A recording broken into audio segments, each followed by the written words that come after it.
Hey there, and welcome to another exciting episode of Cheating Tales Lab. We're grateful to have you with us, and we hope this story keeps you hooked. Let's not waste any more time and begin the story.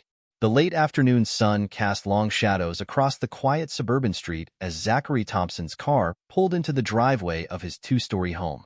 At 38, Zachary cut an impressive figure, tall, with salt and pepper hair that belied his age, and piercing blue eyes that could read the skies as easily as they could read people. Today, those eyes were weary from travel, but alert with anticipation. He had left the climate conference early, driven by an urgency that went beyond professional duty.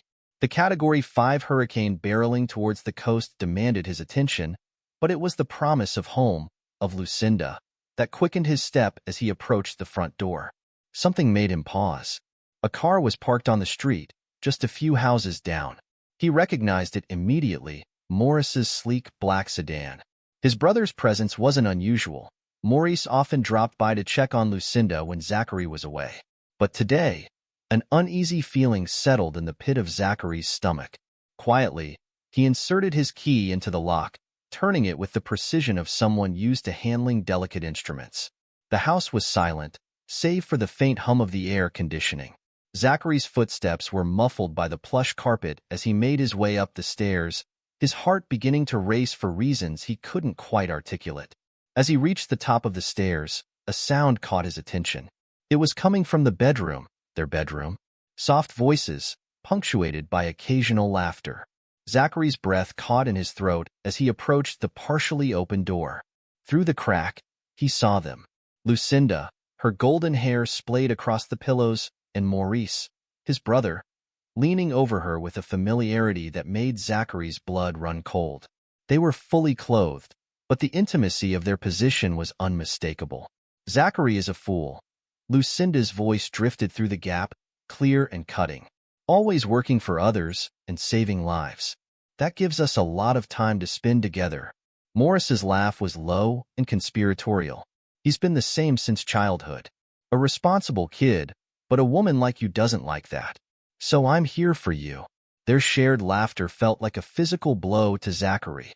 His mind reeled, struggling to process the scene before him. The woman he loved, the brother he trusted, both betraying him in the most intimate way possible. For a moment, rage threatened to overwhelm him. He wanted to burst through the door, to confront them, to demand answers. But years of dealing with unpredictable storms had taught Zachary the value of calm in the face of chaos. Instead, he reached for his phone, his hands steady despite the turmoil inside him. With practiced ease, he activated the recording function, capturing their conversation. Evidence, he told himself, though for what purpose, he wasn't yet sure. As Lucinda and Maurice continued their intimate discussion, oblivious to his presence, Zachary retreated silently down the stairs. He made it to his car without incident, sliding into the driver's seat on autopilot. As he started the engine, his professional instincts kicked in. The hurricane. He needed to focus on the approaching storm. It was a lifeline, a purpose to cling to when everything else seemed to be crumbling around him. The drive to his office at the weather center was a blur. Zachary's mind oscillated between replaying the scene he had witnessed and forcing himself to concentrate on the meteorological data he would need to review. The betrayal burned in his chest, but the responsibility he felt towards his work, towards the lives that depended on his expertise, provided a counterbalance to his personal turmoil. As the weather center came into view, Zachary took a deep breath, steeling himself for the task ahead. The hurricane wouldn't wait for his personal life to sort itself out. Lives were at stake, and he had a job to do. With a final, painful thought of Lucinda and Maurice, Zachary locked away his emotions and stepped out of the car, ready to face the approaching storm, both literal and metaphorical. The weather center hummed with activity as Zachary strode through the doors. Screens flickered with satellite imagery, and the air was thick with tension. Colleagues hurried past, their faces etched with concern. But for Zachary, the chaos was a welcome distraction from the storm raging in his own mind. He made his way to his workstation, fingers flying over the keyboard as he pulled up the latest data on the hurricane. The numbers were staggering, unlike anything he had seen in his career. Wind speeds, barometric pressure, sighs, all pointed to a monster of a storm. "Zach, you okay? You seem off." The voice startled him. Zachary looked up to see Cassie, his longtime colleague and friend, peering at him with concern. Her dark eyes, usually alight with enthusiasm, now held a hint of worry. For a moment, Zachary considered telling her everything. Cassie had always been a good listener, a voice of reason in turbulent times. But the words stuck in his throat. How could he explain the betrayal he had witnessed just hours ago? "I'm fine," he deflected, gesturing towards the radar display. "This storm's unprecedented. We need to warn people." Cassie followed his gaze, her own eyes widening as she took in the data. "My God," she whispered. "I've never seen anything like this." Together, they immersed themselves in the work, analyzing wind patterns, predicting storm surges, and preparing for the emergency broadcast that would need to go out soon. As they worked, Zachary's phone buzzed insistently in his pocket. Messages from Lucinda, asking about his return. Each vibration felt like a fresh betrayal, but he forced himself to ignore them. The storm demanded his full attention. As the hours ticked by, the hurricane drew closer, its massive eye clearly visible on the satellite imagery. The tension in the weather center ratcheted up with each passing minute. Meteorologists huddled around screens, emergency coordinators barked orders into phones, and through it all, Zachary remained a calm center, his personal turmoil hidden behind a mask of professional focus. Suddenly, the door to the main room burst open.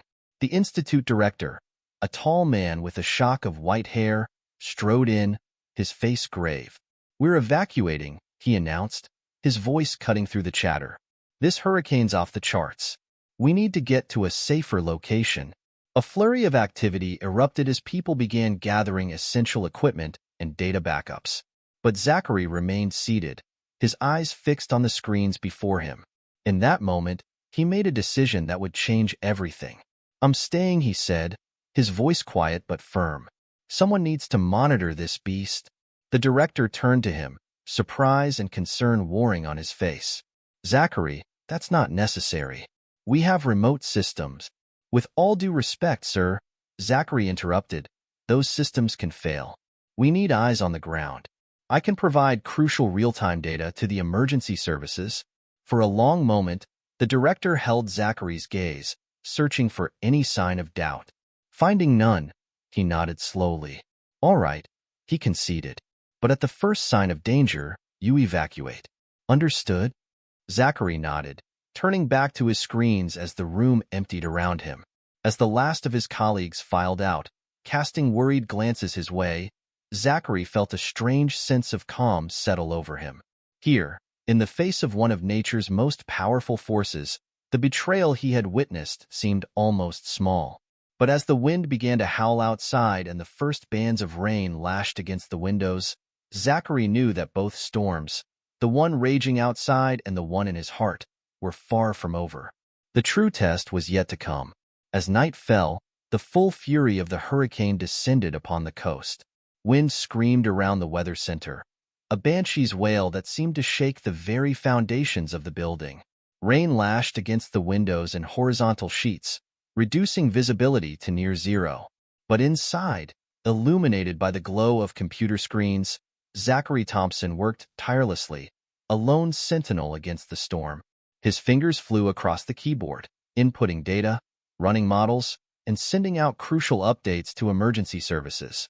Every few minutes, his calm voice would break through the static on emergency channels, providing life-saving information to rescue teams battling the elements. "The eye wall is approaching your position," he warned a Coast Guard team attempting a daring rescue at sea. "Expect wind speeds to increase dramatically in the next 10 minutes. Abort if necessary." As he worked, Zachary's phone buzzed incessantly. Messages from Lucinda and Maurice, their tones growing increasingly panicked as the storm intensified. For hours, he had ignored them, focusing solely on his work. But as a particularly desperate plea came through, he found himself reaching for the device. "Zach, please," Lucinda's message read. "We're trapped. The streets flooded. We don't know what to do." For a moment, Zachary's hand hovered over the keyboard, a maelstrom of emotions swirling within him. Part of him wanted to ignore their pleas, to let them face the consequences of their actions. But the larger part, the part that had dedicated his life to saving others, couldn't bring himself to abandon them, regardless of their betrayal. With a deep breath, he dialed Lucinda's number. When she answered, her voice was thick with tears and fear. "Zachary, thank God. We need help. The water's rising and—" "Listen carefully," Zachary interrupted, his voice calm and steady. "Take whatever food and water you can carry. Move to the highest point in the house, the attic if you have one. Stay away from windows. I'll make sure rescue teams know your location." "Zach, I'm so sorry," Lucinda began, but Zachary cut her off. "This isn't the time," he said firmly. "Focus on staying safe. I'll send help when I can." He ended the call. Anger at their betrayal still simmered beneath the surface, but it was tempered by a professional determination to ensure their safety. He quickly relayed their location to the nearest rescue team, then turned his attention back to the wider crisis at hand. Throughout the night, Zachary coordinated with rescue teams across the state. His intimate knowledge of the storm's behavior proved invaluable, allowing him to guide efforts with uncanny precision.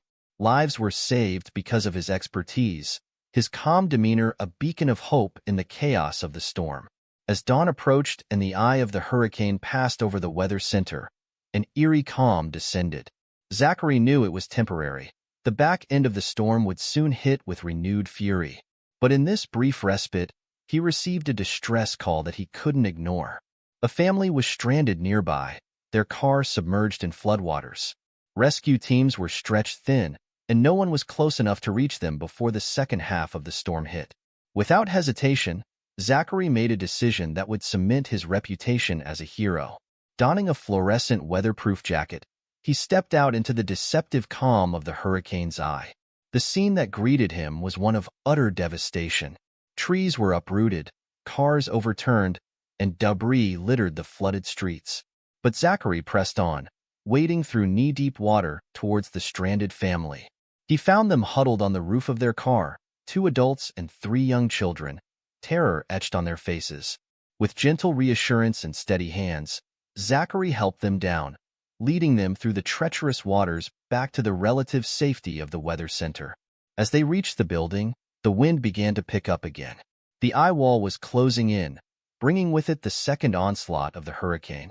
Zachary ushered the family inside, just as the full fury of the storm descended once more. For the remainder of the hurricane, Zachary continued his tireless work, guiding rescue efforts and providing crucial updates.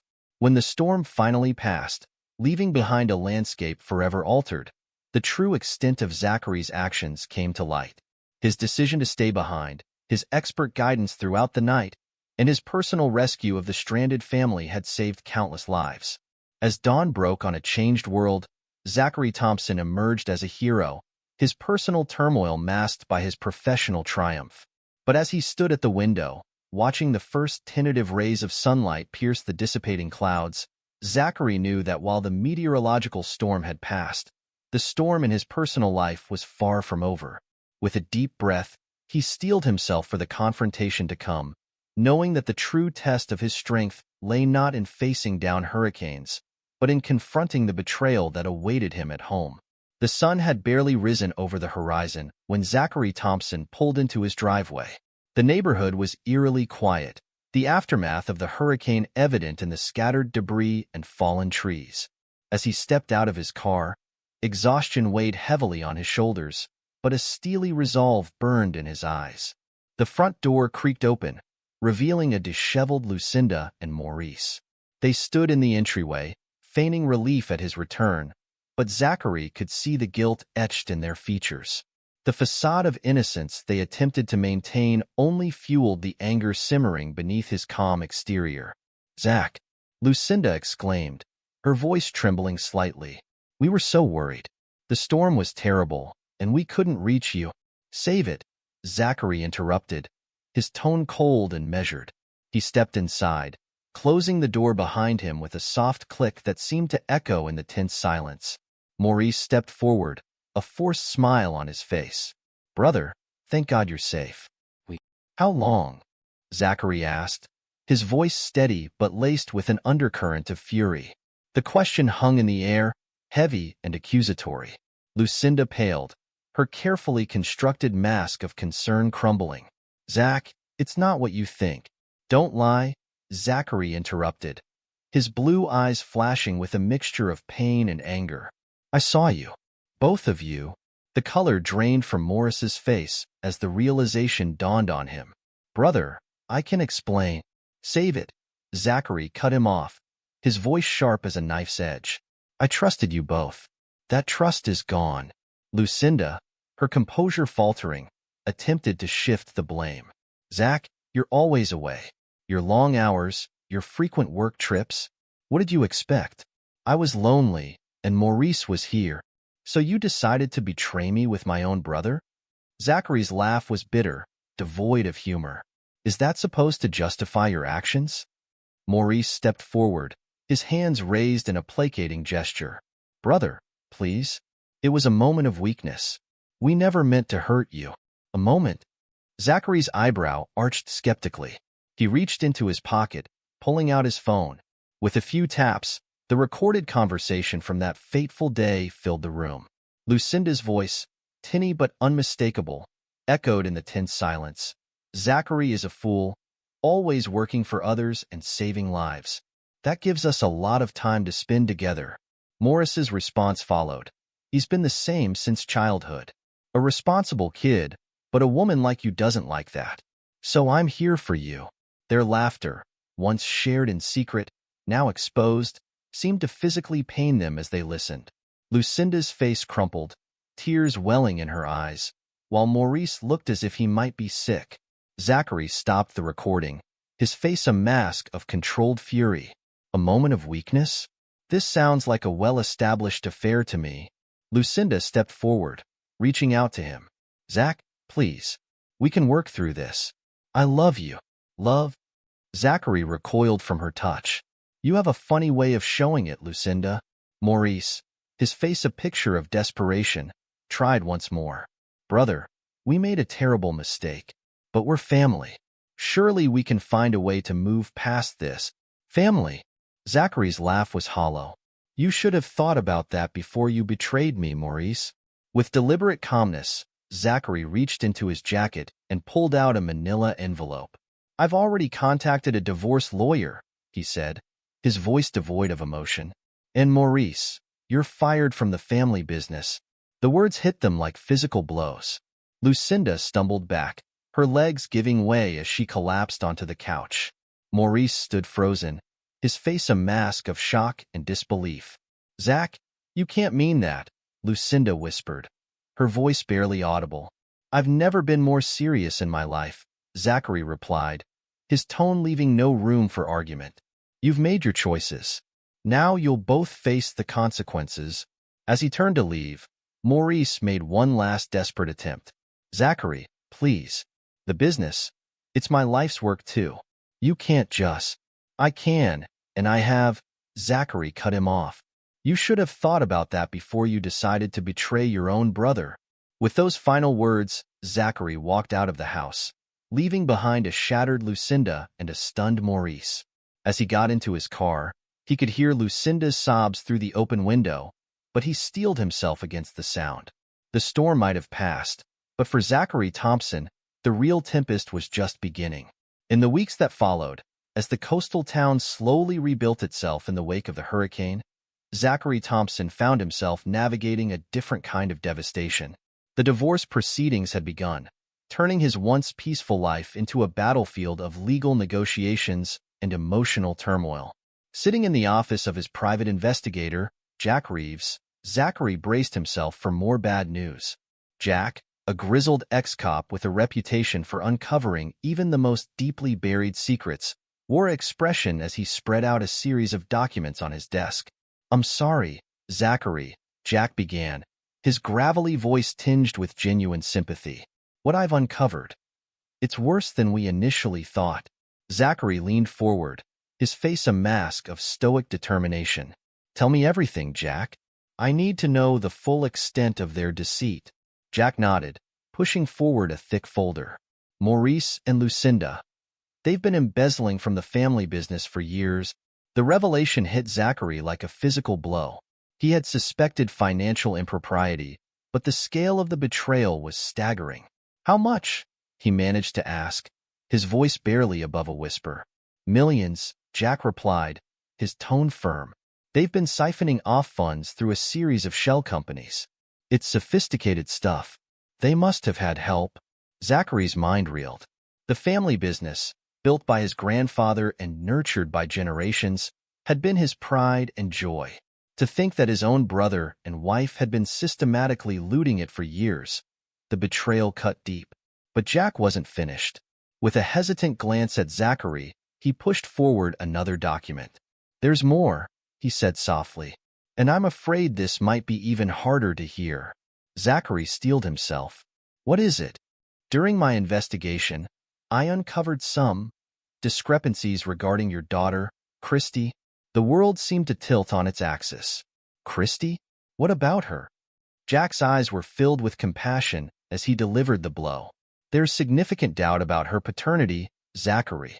The timing, it aligns more with the beginning of Lucinda and Morris's affair than with your marriage." For a moment, Zachary couldn't breathe.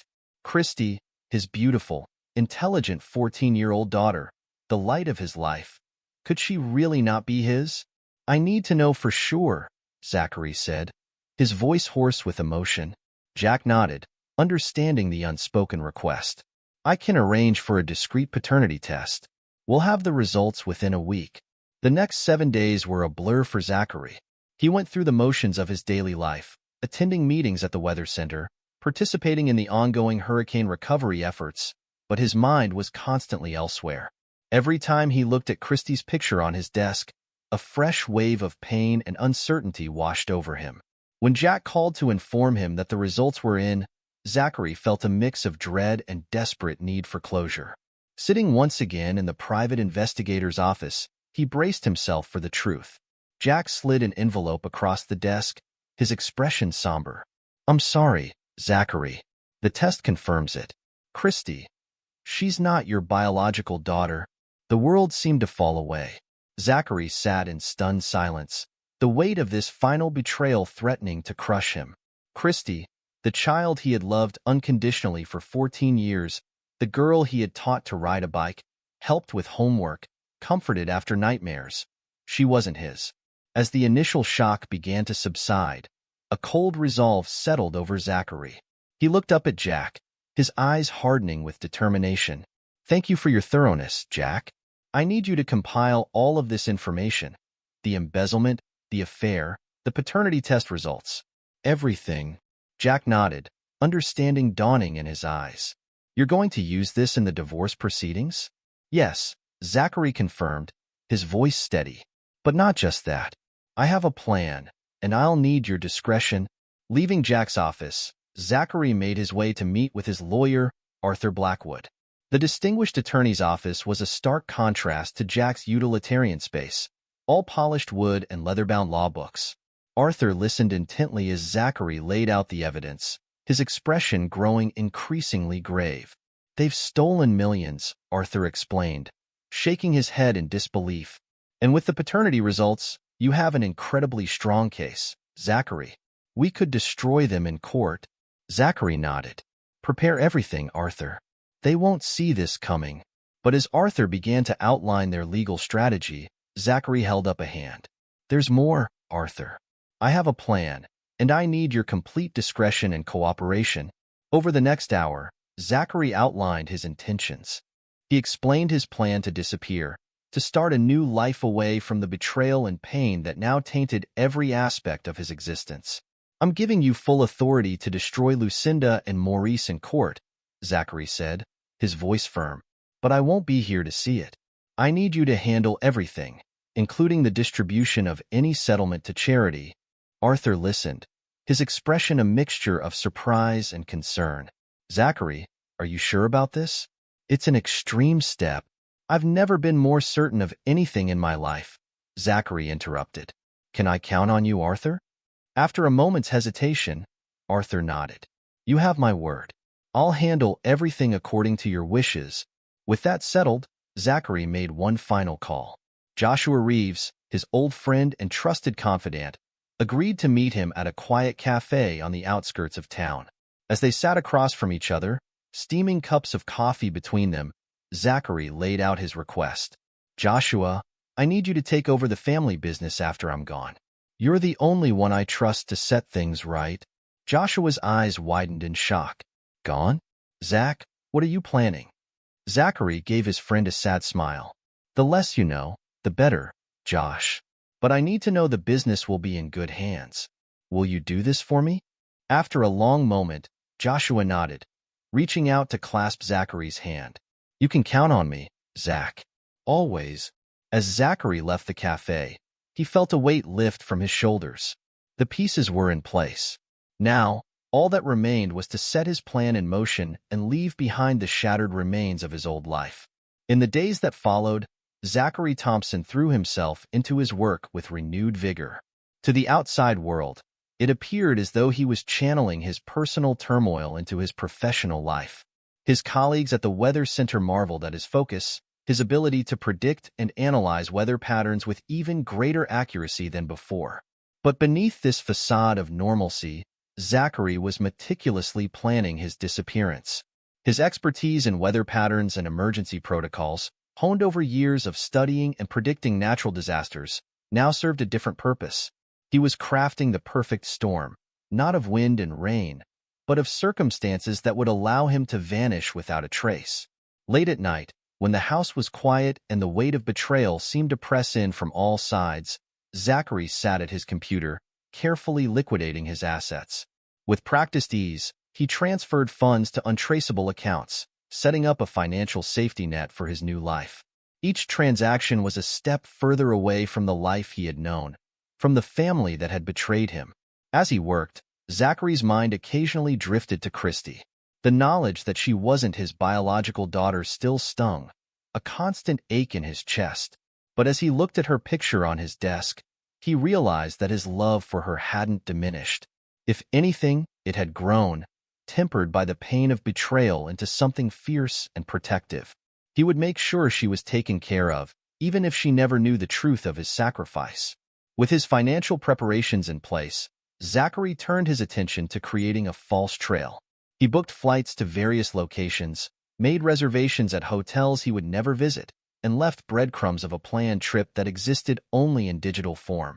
To anyone investigating his disappearance later, it would appear as though he had been planning a solo journey to clear his head after the turmoil of recent events. As the day of the crucial court hearing approached, Zachary monitored the weather with an intensity that surpassed even his usual dedication. He had chosen this day carefully, knowing that a severe storm system was predicted to hit the coast. It wasn't a hurricane this time, but a powerful nor'easter that promised to bring chaos to the region. The morning of the hearing dawned dark and ominous. Rain lashed against the windows, driven by howling winds that seemed to mirror the turmoil in Zachary's heart. As he dressed in a somber suit, preparing for what the world believed would be his appearance in court, he allowed himself one last moment of reflection. He thought of Lucinda, of the love they had once shared and the bitter ashes it had become. He thought of Maurice, his brother, and the years of trust shattered by betrayal. And he thought of Christy, the innocent caught in the middle of this web of deceit. For a moment, doubt crept in. Was he doing the right thing?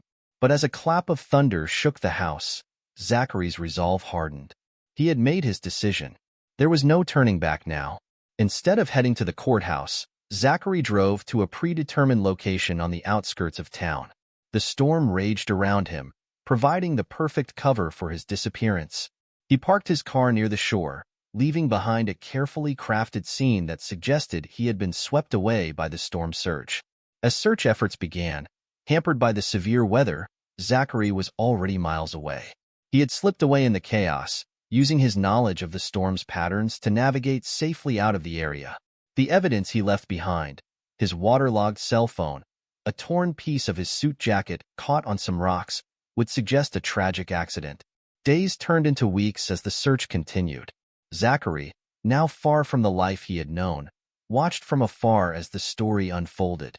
News reports spoke of the respected meteorologist presumed lost at sea, a tragic victim of the very forces he had spent his life studying. He saw Lucinda's tear-stained face on television, pleading for any information on his whereabouts. He watched as Maurice, looking haggard and guilt-ridden, joined the search efforts. But even as the public drama played out, Zachary knew that behind the scenes, a different story was unfolding. Arthur would be presenting the evidence of Lucinda and Maurice's betrayal in court. The embezzlement, the affair, the paternity test results, all would come to light. And in Zachary's absence, there would be no one to mitigate the consequences of their actions. As the storm finally cleared, both literally and figuratively, Zachary stood on the deck of a ship bound for distant shores. He looked back at the receding coastline, feeling a complex mix of emotions. There was pain, yes, and a deep sense of loss. But there was also a glimmer of hope, a feeling of freedom that grew stronger with each nautical mile that separated him from his past. Lucinda and Maurice were left to face the consequences of their actions, their carefully constructed world crumbling around them. And Zachary Thompson, once a fixture of their lives, was now nothing more than a ghost, a memory fading like storm clouds on the horizon. As the last glimpse of familiar shores disappeared from view, Zachary turned his face to the open sea. The future stretched out before him, unknown and uncertain, but free from the betrayal that had shattered his world. With a deep breath of salty air, he stepped forward into his new life, leaving behind the man he once was and embracing the chance to rewrite his own story. The gentle lapping of waves against the shore provided a soothing backdrop to the cozy beachfront home in New Zealand. Inside, a man stood by the window, his gaze fixed on the horizon where the sea met the sky. At first glance, he appeared to be George Hamilton, a respected environmental scientist known for his groundbreaking work in climate change adaptation. But beneath this carefully crafted identity lay the truth. This was Zachary Thompson, the man who had vanished without a trace 7 years ago. The past 7 years had transformed Zachary, both inside and out. His once neatly trimmed dark hair now sported distinguished streaks of gray, and laugh lines had begun to form around his eyes. But the most significant change was in his demeanor. The weight of betrayal that had once hunched his shoulders was gone, replaced by a quiet confidence and contentment. As he watched the sun begin its descent towards the horizon, Zachary reflected on the journey that had brought him here. The pain of discovering Lucinda and Maurice's betrayal had been excruciating, but it had also been the catalyst for this new life.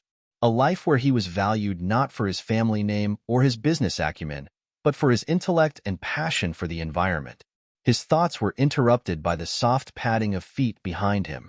Turning, Zachary's face lit up with a warm smile as he saw Rosemary, his wife of 3 years, enter the room. Rosemary, a marine biologist with a brilliant mind and a kind heart, had been instrumental in helping Zachary heal and rebuild his life. Deep in thought again, love?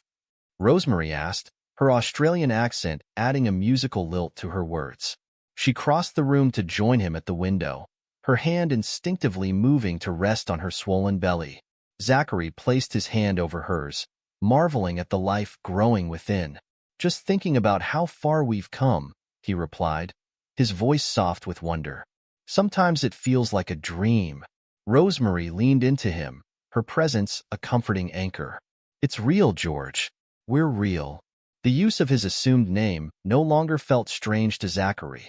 George Hamilton was as much a part of him now as Zachary Thompson had ever been. Perhaps even more so, for George was the man he had chosen to become, unburdened by the betrayals of the past. As they stood there, basking in the warmth of the setting sun and each other's company, the sharp trill of Zachary's phone cut through the peaceful atmosphere. With an apologetic smile to Rosemary, he retrieved the device from his pocket. The caller ID showed a number he didn't recognize, with a United States area code. Frowning slightly, Zachary answered, "George Hamilton speaking." The voice on the other end was official, detached. "Mr. Hamilton, this is Thomas Reeves from the U.S. State Department. I'm calling regarding Zachary Thompson."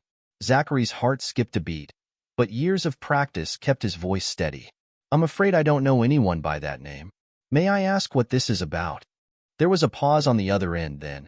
"I apologize for the confusion, Mr. Hamilton. We're reaching out to individuals who may have had connections to Mr. Thompson in the past. He's been officially declared dead by the U.S. government as of today.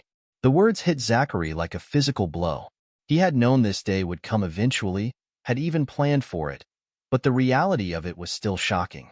I see, he managed to say. That's unfortunate news. May I ask what happened? Mr. Thompson disappeared during a severe storm 7 years ago. After exhaustive searches and investigations, and with no sign of him for all these years, the court has finally declared him legally dead. Zachary murmured appropriate words of sympathy and understanding, his mind racing. As he ended the call, he turned to find Rosemary watching him with concern. "What is it, love?" she asked, moving to his side. Zachary took a deep breath, trying to process the surreal nature of the situation. "I've just been declared officially dead," he said, a hint of dark humor coloring his tone. Rosemary's eyes widened, understanding the implications immediately. She had known Zachary's full story from the beginning, had accepted and loved him despite, or perhaps because of, his complex past. "How do you feel about that?" she asked gently. Zachary considered the question carefully. "Relieved, I think," he said finally. "It feels like the final page of that chapter of my life has been turned. Zachary Thompson is truly gone now." Rosemary nodded, her hand finding his and squeezing gently. "And George Hamilton is here to stay," she affirmed. As the reality of the situation sank in, Zachary found himself reflecting on the path that had led him here. The pain, the betrayal, the careful planning of his disappearance. It had all led to this moment.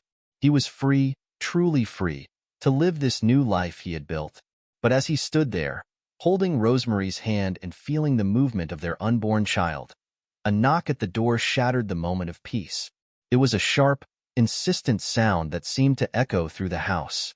Zachary and Rosemary exchanged puzzled glances. They weren't expecting anyone, and their home was quite isolated, chosen specifically for its privacy. "I'll get it," Zachary said, giving Rosemary's hand a reassuring squeeze before moving towards the door. As he reached for the handle, a sense of foreboding washed over him. Something about the timing, coming so soon after the call declaring him legally dead, felt ominous. Taking a deep breath to steady himself, Zachary opened the door. The sight that greeted him made his blood run cold. Standing on his doorstep, looking haggard and desperate, was a face he had never expected to see again. A face that belonged to a past he thought he had left behind forever. Lucinda. Time seemed to stand still as Zachary stared at the woman on his doorstep. Lucinda, once the picture of elegance and poise, now looked like a shadow of her former self. Her once lustrous blonde hair hung limp and unkempt, and dark circles underlined her bloodshot eyes. The years had not been kind to her, etching deep lines of worry and hardship into her once flawless face. "Zachary," Lucinda gasped, her voice a mixture of disbelief and desperation. "I can't believe. We need your help. Christy's in trouble." For a moment, Zachary was transported back in time. The sound of Lucinda's voice, once so familiar and beloved, now sent a chill down his spine. He gripped the doorframe tightly, anchoring himself in the present, in his identity as George Hamilton. His eyes narrowed as he regarded her coldly. "How did you find me?" he demanded, his voice low and controlled. Lucinda waved her hand dismissively, her eyes wild with urgency. "That doesn't matter," she pleaded. "Christy's in jail. She needs bail money. It's your fault. You abandoned us." The accusation hit Zachary like a slap in the face. Anger, long suppressed and carefully controlled, bubbled up inside him. He let out a bitter laugh, the sound harsh and unfamiliar even to his own ears. "I abandoned you," he spat, his voice dripping with sarcasm. "I abandoned a woman who was having an affair with my brother and a child that isn't mine." With swift, decisive movements, Zachary reached into a nearby drawer and pulled out a folder. He threw it at Lucinda's feet, papers spilling out onto the doorstep. Among them was a copy of the DNA test results he had obtained all those years ago. "It's not my problem," he said coldly. "Get lost." Lucinda crumpled to her knees, gathering the scattered papers with trembling hands. As she read the DNA results, her face crumpled, tears streaming down her cheeks. "Please, Zach," she sobbed, using the name he had long since discarded. "We've lost everything. Maurice is in prison for embezzlement. I'm barely staying afloat. Christy, she's all I have left." For a brief moment, Zachary felt a flicker of pity. The sight of Lucinda, once so proud and confident, reduced to this desperate state was jarring. But then he remembered the pain of her betrayal, the years of lies and deceit, and his heart hardened once more. "You made your choices," he said, his voice cold and final. "Now live with them." As Lucinda continued to plead and sob on his doorstep, Zachary became aware of movement behind him. Rosemary had come to investigate the commotion. He felt her presence at his side, a source of strength and support. "George," she asked quietly, her voice tinged with concern, "what's going on?" The use of his new name seemed to snap Zachary back to the present. He was no longer the betrayed husband, the abandoned father. He was George Hamilton, environmental scientist, loving husband, and soon-to-be father. "It's all right, love," he said to Rosemary, his voice softening as he addressed her. "This is someone from my past. She was just leaving." Lucinda looked up at the sound of the unfamiliar voice, her tear-stained face a mask of confusion as she took in the sight of the pregnant woman standing protectively at Zachary's side. "Zach?" she whispered, her voice small and lost. Who is this?" Zachary squared his shoulders, drawing strength from Rosemary's presence. "This is my wife, Rosemary," he said firmly, "and my name is George now. Zachary Thompson is dead. He died the day he discovered your betrayal." The finality in his tone seemed to crush what little hope Lucinda had left. She slumped further, her sobs quieting to soft, defeated whimpers. "Please," she tried one last time. "If not for me, then for Christy. She's innocent in all this." For a moment, Zachary's resolve wavered. Despite everything, he had loved Christy as his own for 14 years. The thought of her in trouble, in jail, pulled at something deep within him. But then he remembered the years of lies, the fact that Christy had never truly been his, and he steeled himself once more. "Christy has her real father to turn to," he said, his voice flat and emotionless.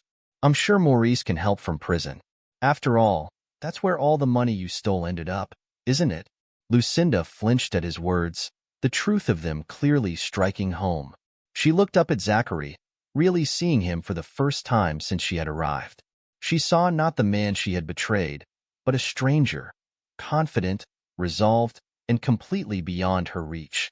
"You've changed," she whispered, a note of wonder in her voice. Zachary nodded, his arm instinctively wrapping around Rosemary's waist. "Yes, I have," he agreed. "I've become the man I was always meant to be. Without you. Without your lies and betrayal." As Lucinda struggled to her feet, her movements slow and defeated, Zachary felt a sense of closure washing over him. This confrontation, as unexpected and painful as it was, felt like the final act in a play that had been running for far too long. "You should leave, Lucinda," he said firmly. "You have no place in my life anymore." Lucinda took a step back, her eyes moving between Zachary and Rosemary, taking in the life he had built without her. As she turned to go, her shoulders slumped in defeat, Zachary felt compelled to add one final thing. "And Lucinda," he called after her, "don't come back. Ever." As Lucinda's figure retreated down the path, growing smaller in the fading light, Zachary felt the last vestiges of his old life retreating with her. He turned to Rosemary, seeing understanding and love in her eyes, and knew that whatever storms lay ahead, they would weather them together. As Lucinda's defeated form disappeared from view, Zachary felt a complex mix of emotions washing over him. There was anger, yes, at the audacity of her appearance and her demands. But there was also a sense of vindication, a feeling that justice had finally been served. Rosemary's gentle touch on his arm brought him back to the present. "Are you all right?" she asked, her voice filled with concern. Zachary took a deep breath, centering himself. "I am," he said, surprising himself with the truth of the statement. "I really am." They retreated back into the house, closing the door on Lucinda and the past she represented. As they settled on the couch, Rosemary's presence a comforting warmth beside him, Zachary found himself compelled to explain, to share the full story with the woman who had become his rock, his safe harbor. "I never told you the whole story," he began, his voice soft but steady. "About how I uncovered all their lies and schemes before I disappeared."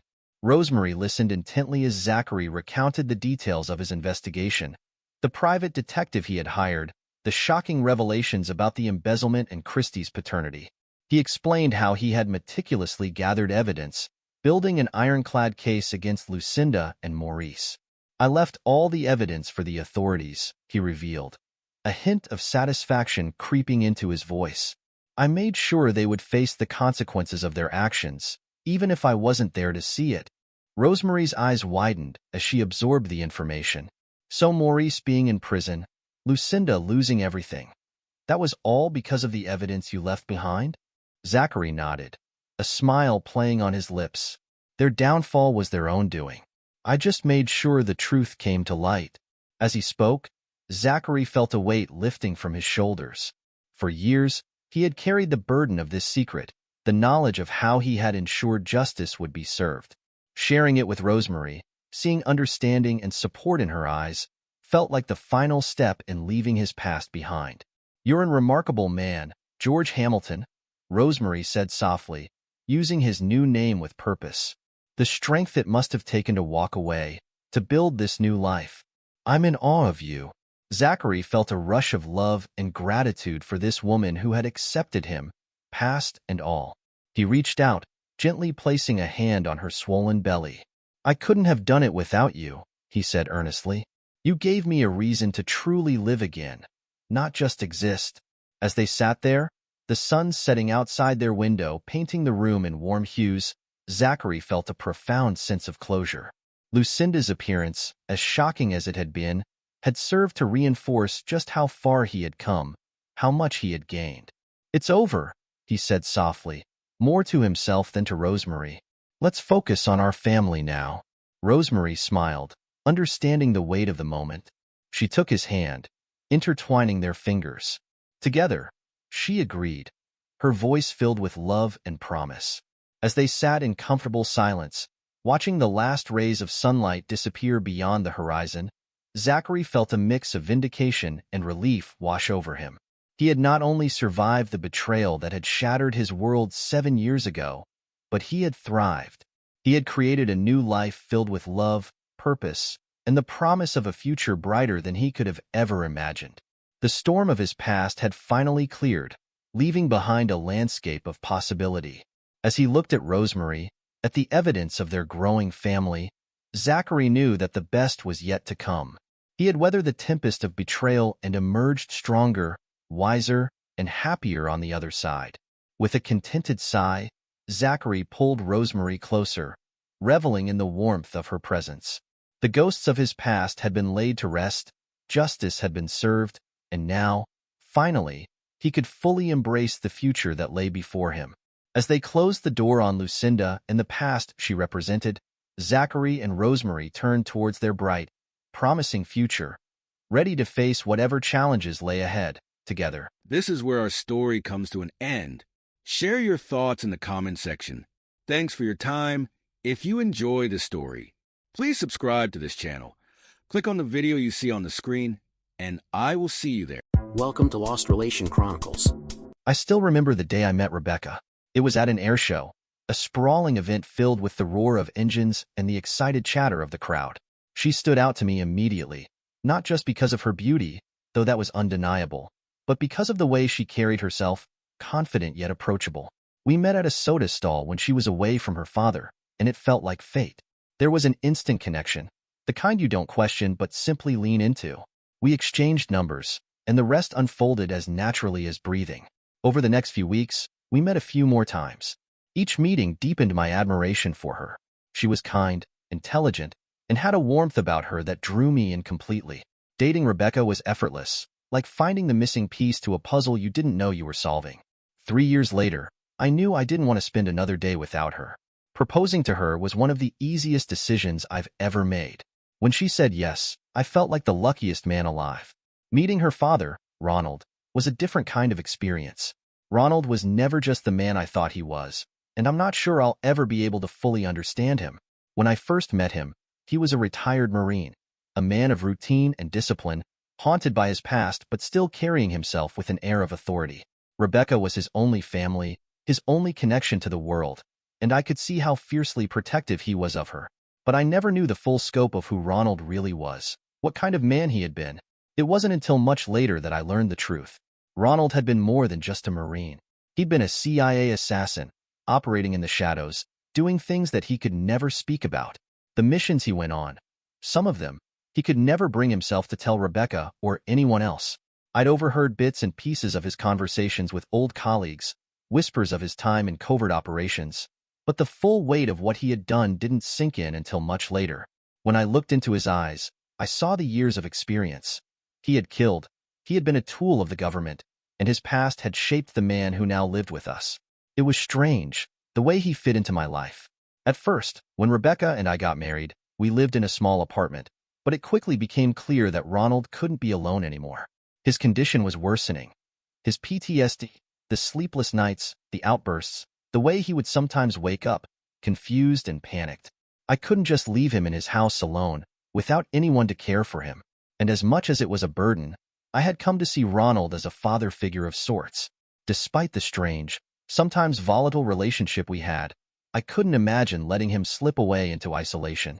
I asked him to move in with me. It wasn't a decision I made lightly. I had my own life, my own plans with Rebecca, but the thought of him being alone again, slipping deeper into whatever darkness he was trying to outrun, it didn't sit right with me. So, I suggested it one evening, after dinner when we were sitting in the living room, nursing beers. "Ronald," I said, cautiously, "why don't you come live with us? You know, stay here with Rebecca and me. We can make it work." He didn't answer immediately. He just stared at the bottle in his hand, his fingers wrapped around it tightly, as if contemplating something only he knew. Finally, he looked at me, his eyes sharp and calculating. "Are you sure, Gary?" he asked. "I don't want to be a burden." I felt a lump in my throat. I knew he was proud, too proud to admit how much he needed help. But I also knew that I couldn't stand to see him like this, not after everything he'd done for his country, not after all the sacrifices he'd made. "I'm sure," I said, feeling the weight of the decision, but also the relief that came with it. "You've been a father figure to me. It's the least I can do." He looked at me for a long moment, as though weighing my words, and then nodded. "All right," he said gruffly. "I'll move in. But no funny business, Gary. I'm not here to babysit you." It wasn't exactly a warm approval, but it was enough. And from that day on, Ronald became a permanent part of our lives. He had his own space in the house, and although he often retreated into his old habits, waking up at odd hours and pacing the house, I couldn't shake the feeling that having him there was the right thing to do. He had fought wars, seen horrors most people would never know, and yet here he was, in his twilight years, living under my roof. I owed him that much. Some peace, some semblance of stability in his life. It was around 2 in the morning. I woke to the sound of a scream so raw, so full of terror, it sent chills down my spine. Ronald had woken from a nightmare, drenched in sweat and gasping for air. It wasn't just a bad dream. It was like he was back in the middle of a mission, reliving something too painful to put into words. On other nights, it was worse. He would wake up disoriented, shouting orders, or taking cover as though he was under fire. Rebecca told me that during those moments, it was vital to approach him with caution, to speak calmly and let him reorient himself. We took precautions, especially with his gun collection. Ronald was meticulous about maintaining his firearms, but they were always locked up. He could only access them under supervision. It was a necessary measure, not because anyone feared him, but because they feared what could happen if the past came rushing back too vividly in a moment of confusion. Despite all this, Ronald was a good man, and I respected him deeply. He loved Rebecca fiercely and wanted the best for her. I could see that even through the stoic exterior he maintained. He taught me that strength isn't just about what you endure, but how you live with the scars it leaves behind. Being part of Rebecca's life meant understanding her father, his struggles, and the way they shaped her and her family. It wasn't always easy, but it was worth it. Ronald was a man of many battles, but he loved his family, and for that, I admired him. Rebecca and I got married in a beautiful ceremony where her father proudly walked her down the aisle. He wore his military uniform adorned with the medals he had earned over his distinguished career. Seeing him like that, I truly understood the pride he took in his service, no matter the toll it had taken on his mind. His love for his job and his heritage as a Marine shone brightly that day. Rebecca was his only daughter, and he was her only immediate family. Given his need for supervision, we decided it was best for him to stay with us after we got married. Having lost my own parents a few years earlier, I was quietly yearning for a father figure in my life. I wasn't sure what the future had in store, but I hoped it would be meaningful. Rebecca took a job at a local marketing firm, while I continued working in a tech company. After some discussion, we chose to move into her father's home. Instead of paying rent, we took over the household expenses, ensuring everything was cared for. It was a decision that brought him immense happiness. He didn't need much, just the comfort of having loved ones around. Ronald thrived on company, often sitting with us to share stories from his time in the military. He spoke with pride about his experiences and fondly remembered his comrades, calling them some of the finest men he had ever known. His tales gave us a glimpse of the man he was beyond his struggles, a dedicated soldier and a loving father who valued loyalty and courage above all else. My evenings quickly fell into a comforting routine. I'd come home from work, grab a cold beer, and sit down with Ronald, the old man, as I fondly started calling him. It became our time to unwind together, sharing stories, talking about the day, or simply enjoying the silence. Over time, I noticed a real change in him. He seemed genuinely happy to have me around, and his condition improved noticeably. The haunting episodes I'd been warned about, where he'd wake up screaming in the middle of the night, never happened while I was there. It was as though the company and the sense of stability helped him find some peace. Rebecca, meanwhile, was as wonderful as ever. She had this beauty about her that never failed to captivate me, but it wasn't just physical. Her warmth and passion made every moment with her feel special. She also loved being close, and our intimacy was one of the things that kept our connection so strong. Sometimes, though, she could get a little carried away in the moment, her enthusiasm threatening to wake the entire house. On more than one occasion, I had to gently cover her mouth, chuckling softly as I reminded her that we didn't want to wake her father. For the next 3 years, life was smooth and fulfilling. Ronald continued to thrive, finding joy in the simplest things, and Rebecca was as vibrant and loving as ever. We decided early on to delay starting a family. Neither of us felt ready for the added responsibilities, and we wanted to enjoy our time together, free of any pressures or distractions. Those years were some of the best of my life, filled with love, laughter, and the sense of having a real family. Those 3 years were filled with beautiful memories. Rebecca and I took several vacations overseas, each one an adventure we both cherished. Exploring new places, experiencing different cultures, and just being in each other's company made those trips unforgettable. Back home, one of my favorite activities with Ronald was taking him to the shooting range. It was like watching a kid in a candy shop. The moment he had a gun in his hands, he transformed into someone entirely different. His posture, his focus, everything about him screamed precision and skill. Ronald was an expert marksman, and I couldn't help but admire the ease with which he handled firearms.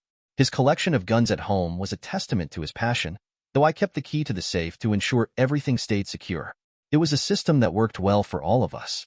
Last year, however, life shifted. I got promoted at work, which was a milestone I was proud of, but it came with additional responsibilities. Longer hours at the office became a necessity, and my daily routine with Ronald inevitably suffered. I still made it a point to have dinner with him, but it wasn't quite the same. Those leisurely evenings we used to share with a beer and conversation became less frequent. Rebecca also started spending more time at her job. She was taking on more projects and responsibilities, and while I admired her drive, it meant we were both around the house less than before. Things began to change in ways I hadn't expected. One significant shift was that Rebecca started getting dropped off at home by a new guy. She mentioned he was just a colleague, but I couldn't shake the uneasy feeling it gave me. She also started spending more time glued to her phone, texting and scrolling, often with a faint smile or a distracted expression that felt different. For the first time in 3 years, she began going out for girls' nights. While I didn't mind her having her fun, it was a sudden change from her usual routine. Meanwhile, Ronald was feeling the effects of the increased distance. With Rebecca and me both busier and out of the house more often, he grew quieter and more withdrawn. I noticed him becoming a bit depressed, his energy fading. Then one night, I found him wandering around the house, his hands mimicking the grip of a gun, moving as if he were clearing a room of enemies. It was unsettling, a clear sign that the past was creeping back into his mind without the grounding presence he needed. Rebecca, too, seemed different. Our once vibrant intimacy had dulled. She wasn't as vocal or engaged, and I could tell she wasn't enjoying it the way she used to. One night, it hit a breaking point. We were in bed, trying to reconnect, but instead of being present with me, she was casually scrolling through her phone. "Are you serious right now?" I snapped, pulling away from her. "What?" she replied, almost offensively, still holding her phone. "I was just checking something. While we're in the middle of this. Do you even care anymore, Rebecca?" My voice was rising with frustration. "You've been distant for weeks, months, even. What's going on with you?" She put the phone down and sat up, her tone sharp. "Don't start with this, Gary. You're always busy with work, and now you want to act like everything's my fault? That's not what I'm saying." I shot back, pacing the room. "I know I've been busy, but at least I'm trying. You've checked out completely. You're on your phone constantly, going out all the time. And now there's this guy dropping you off? What am I supposed to think?" Her eyes flared. "He's just a friend, Gary. God, do you even trust me? Or are you just looking for something to blame because you can't handle things at work?" "That's not fair," I said, my voice dropping slightly. "This isn't about work. It's about us. I feel like I'm losing you, Rebecca. And instead of talking to me about it, you're pulling away." She folded her arms, her voice icy now. "Maybe if you weren't so busy with everything else, you'd see that I'm just trying to have a life of my own too." "That's not a life, Rebecca," I said, feeling a mixture of hurt and anger. "It's avoidance, and it's pushing us apart." The fight ended with us both retreating into silence. I slept on the couch that night, staring at the ceiling and wondering where things had gone so wrong. For the first time since we got married, I felt a crack in the foundation of our relationship, and I wasn't sure how to fix it. For 3 days, I didn't speak to Rebecca. The silence between us was heavy, but I couldn't bring myself to break it. It was Ronald who finally noticed something was off and asked me what was going on. At first, I felt embarrassed to share such a personal issue with him, but eventually, I opened up. He listened quietly, his face serious, and after a moment, he said, "Gary, don't ignore the signs. If you think something's wrong, you need to find out the truth. Check again, thoroughly this time." His words stayed with me. I realized I couldn't sit back and pretend everything was fine. That night, while Rebecca slept, I made up my mind. I picked up her phone, my hands trembling, and went through it. To my surprise, I found nothing incriminating. Still, Ronald's advice echoed in my mind, and I decided to take it a step further. I installed spyware on her phone and synced it to my laptop, determined to uncover whatever was hidden. It didn't take long. The very next night, I saw messages pop up on the screen. She was texting a man, and the conversation left no room for doubt. The texts were sexual, graphic, even, and it became clear she had already been intimated with him. My heart sank as I read further, and then, as if to twist the knife, I saw her send him explicit photos of herself. As this unfolded before my eyes, I felt a flood of emotions: anger, betrayal, heartbreak. Tears rolled down my cheeks as I stared at the screen, unable to look away. I had done everything for her, given her my all, and this was what I got in return. The weight of her betrayal crushed me, and the love I had so deeply for her felt like it was being torn apart piece by piece. As I kept reading the messages, my worst fears were confirmed. They were planning to meet and get intimate the very next day, on the day I was scheduled to leave for an official trip. I had already told Rebecca about my plans, and now I realized she had used that information to arrange this rendezvous. My anger boiled over, a mix of betrayal and humiliation. I sat there debating my next move. Should I confront her immediately, or should I wait and catch them in the act, red-handed? While I was still deciding, I noticed Rebecca beginning to delete the texts. Suddenly, it all made sense. That was why her phone had appeared clean before. She had been erasing everything. I clenched my fists, swallowing the rage that threatened to spill over. With nothing more to do that night, I went to the couch and tried to calm myself, but I couldn't bring myself to sleep in our bed. My mind raced with scenarios, my chest heavy with heartache. Sometime in the middle of the night, I felt a presence nearby. I opened my eyes to see Ronald standing over me. He gently placed a blanket over me, saying nothing, then quietly walked away. It was a small gesture, but it hit me deeply, a reminder that at least someone in this house cared. The next morning, I woke up to an empty house. Rebecca had already left for work. As I sat at the dining table, Ronald joined me for breakfast. He studied me for a moment before speaking. "Gary," he began, his voice calm but probing. "Why were you sleeping on the couch last night?" I hesitated, unsure of how to respond. "Just needed some space, I guess," I said, avoiding his gaze. "Might have to leave soon anyway." He set his coffee cup down, his piercing eyes locking onto mine. Leave? He repeated. What's going on, son? I stayed silent, but he didn't let it drop. Gary, he said softly, leaning forward. Is Rebecca cheating on you? The directness of his question hit me like a punch to the gut. My chest tightened, and I looked away, trying to hold back the wave of emotions threatening to overwhelm me. I stared at Ronald, shocked by his statement. Disbelief coursed through me, but his face was calm, unwavering. I've spent a long time hunting bad men, Gary, he said, his voice low but firm. I know a bad person when I look them in the eyes. And lately, he paused, his gaze growing distant. Rebecca hasn't looked me in the eyes. She just tries to walk past me, like she can't face me. His words hit hard, but before I could respond, he continued, if I had come to you and told you she was cheating, you might not have believed me. That's why I told you to find out for yourself. There was a heavy silence between us, but then he added something that stopped me cold. I've stopped taking my medicines. What? I asked, alarmed. Why would you do that, Ronald? You need them. He shook his head. No, Gary, I don't. Not anymore. I struggled to process everything he was saying. After a moment, I decided to tell him everything. Ronald, I said, my voice heavy with emotion, you were right. I checked her phone. She's been texting another guy, and it's not just that. They've already been together. She's been sending him pictures. My voice faltered as I reached for my laptop and showed him the texts and images. Ronald stared at the screen, silent. Slowly, I saw his eyes well up, and a tear slipped down his cheek. He wiped it away quickly, as if trying to maintain his composure. Then he looked at me, his expression a mix of sorrow and resolve. You don't deserve this, son, he said softly. You've been good to her, better than she deserved, it seems. If you choose to leave her, to divorce her, I won't hold it against you. I understand. I swallowed hard, my throat tight. I'm not sure what to do yet, I admitted. I'm thinking of catching her red-handed with him. I want to confront her, face to face. But Ronald shook his head, his tone firm. That's not necessary, Gary. You won't gain anything from it. It'll only make things worse, for you, not for her. Sometimes, it's better to let things go than to carry the weight of revenge. His words lingered in the air, heavy with meaning.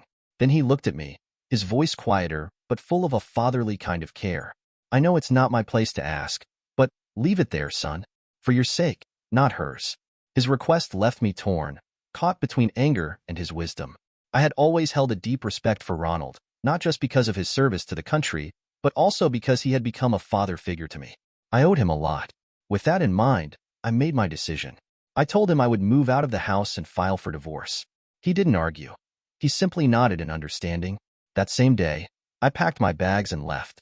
Later that evening, Rebecca called me twice, but I didn't pick up. She then started texting me, but I ignored all her messages. She had no idea where I was or why I had left. She probably still thought I was away on my business trip. If only she had spoken to her father. The next morning, I received a call from the police station asking me to come down. I was filled with a sense of dread as I made my way to the police station. What I was about to hear completely shook me. The officer informed me that Ronald had shot a man inside their house the previous night. He said the man was still alive, but in critical condition. My stomach dropped when I learned that the man was naked, as was Rebecca. The officer explained that, given the circumstances, it seemed Ronald had mistaken the man for attempting to assault his daughter, and in an attempt to protect her, he had shot him. Under the circumstances, the officer said, it looks like he acted in self-defense. You can post his bail if you'd like. I was stunned, but I agreed, not sure what else to do. I posted Ronald's bail, and we left the station together. As we arrived back at the house, Ronald got out of the car and motioned for me to join him inside. Come on in, Gary, he said, his tone a little lighter than I expected. I followed him inside, my mind racing with questions. Where's Rebecca? I asked, trying to keep my voice steady. She's with her lover, he replied, his eyes slightly averted. She's at the hospital. The way he said it, with such casualness, struck me, but I didn't say anything more. I needed answers, and I wasn't sure how much I was going to get. I couldn't hold back my questions anymore. What happened last night, Ronald? I asked, my voice tense with disbelief. He sighed deeply, his eyes heavy with the weight of what had occurred. Well, since I stopped taking my meds, I don't sleep much at night. Last night was no different, he began, his voice quieter. Rebecca, she came home with the guy, and he didn't leave. They were in the kitchen, and I heard them. Rebecca, well, she was being loud. like usual. He paused, as if reliving the moment. I got up, saw them in the kitchen enjoying sex. I went for my gun. Wait, how did you even get to your guns? I asked, my mind spinning. Ronald looked at me, almost sadly, as though the answer was something I should have known all along. I always had the keys, Gary, he said, his voice calm but carrying an edge. I let you believe you were in control, but it was always me. I let you think you were holding the cards. I was stunned, the shock sinking deeper. What you did, Ronald? It's illegal. You could have killed the guy. My words came out sharp, but I couldn't hold back the anger and confusion. Ronald shook his head, a bitter chuckle escaping his lips. I'm just an old man, demented and broken. I saw an unknown man banging my beloved daughter. I got my hands on a gun, and I did what I thought was right, save my daughter. I stared at him, the weight of his words settling in my gut. What if the guy had died? I asked, my voice a mix of disbelief and growing fear. Ronald didn't flinch. He simply replied, I shot him in the thigh. The bullet went straight through, and it's lodged in the kitchen table. The bullet, it talks to me. I know where it's going. I tell it whether to kill or just injure. A chill ran down my spine. In that moment, I realized I was talking to someone who wasn't just a confused old man, but a cold, calculated person, almost like a stone-cold assassin. Ronald seemed to sense my discomfort. He gave a faint smile, almost too calm for the situation. Here, have another beer, he said, offering me a bottle. Just relax, Gary. It's all under control. But nothing about the situation felt under control, and I couldn't shake the feeling that things were slipping into something much darker. Ronald then walked over to a drawer and pulled out a folder, handing it to me with a grim expression. Here, he said quietly. I opened the folder, my eyes scanning the contents, and my heart sank when I saw it. His will. Everything he owned was left to me, with Rebecca completely left out. He leaned back in his chair, watching me with a calm, almost detached gaze. The Packers will be here soon, he said, his tone matter of fact. They'll take all of Rebecca's things to the hospital and dump them there. I felt a mix of confusion and dread, unsure of what to make of everything. Ronald, however, wasn't done. He handed me a piece of paper with a number on it. This guy will call you tomorrow. He'll help you file for the divorce, he said, as if it was all just part of some routine. I sat there in silence, the weight of everything crashing down on me. I didn't know what to say. I was still trying to process it all, but it felt like the ground had been ripped out from under me. He cracked open another beer, his movements slow and deliberate. Looking at me with a hint of mischief in his eyes, he chuckled and said, You're a nice kid. Can I adopt you? I couldn't help but let out a small, ironic smile, trying to mask the swirling chaos in my mind. I took a sip from my beer, the cold liquid doing little to numb the overwhelming sense of disbelief. Sure, I'll be honored, I replied, not knowing what else to say. Rebecca continued calling me nonstop, but I refused to pick up. I couldn't bring myself to speak to her, not after everything that had unfolded. It didn't take long before the divorce was finalized. I walked away from it all, and surprisingly, Ronald, in his own way, also disowned her. He was done with her, too, and I think it was a way for him to reclaim some control over the chaos she had caused.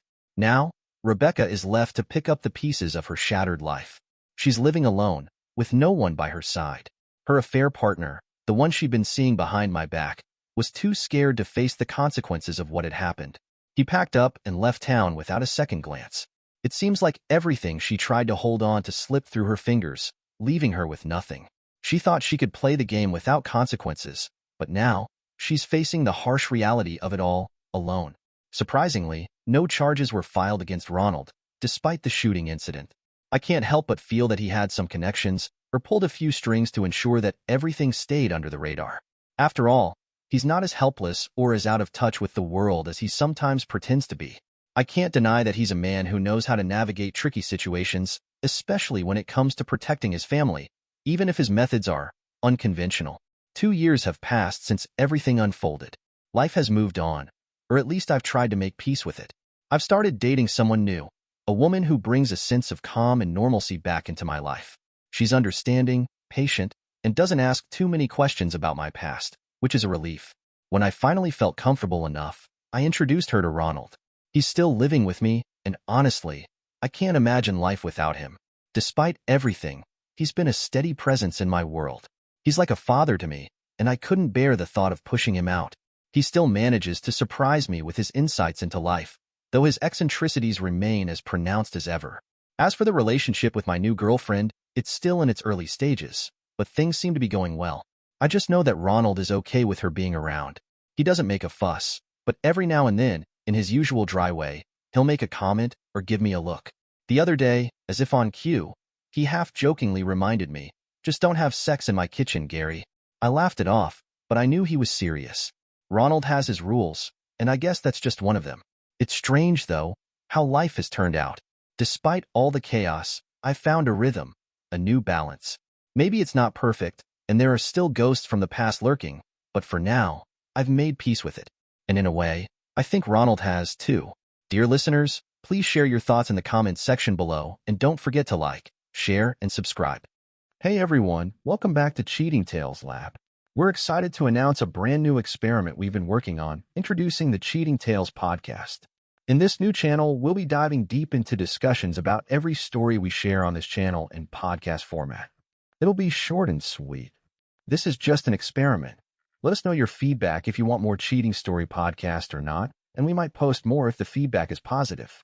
We post a discussion of this story in podcast format. You can find the video link in the description and in the comment section. Now let's begin today's story. Marshall's hands gripped the steering wheel tightly as he turned onto his street. At 38, he felt older than his years, the weight of the Sustainable Building Conference in Singapore still pressing on his mind. Ideas buzzed like angry bees, innovations that could change the face of architecture forever.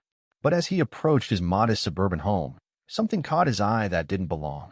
A gleaming red sports car sat in the driveway, its sleek lines a stark contrast to the well-worn sedans and practical minivans that dotted the neighborhood.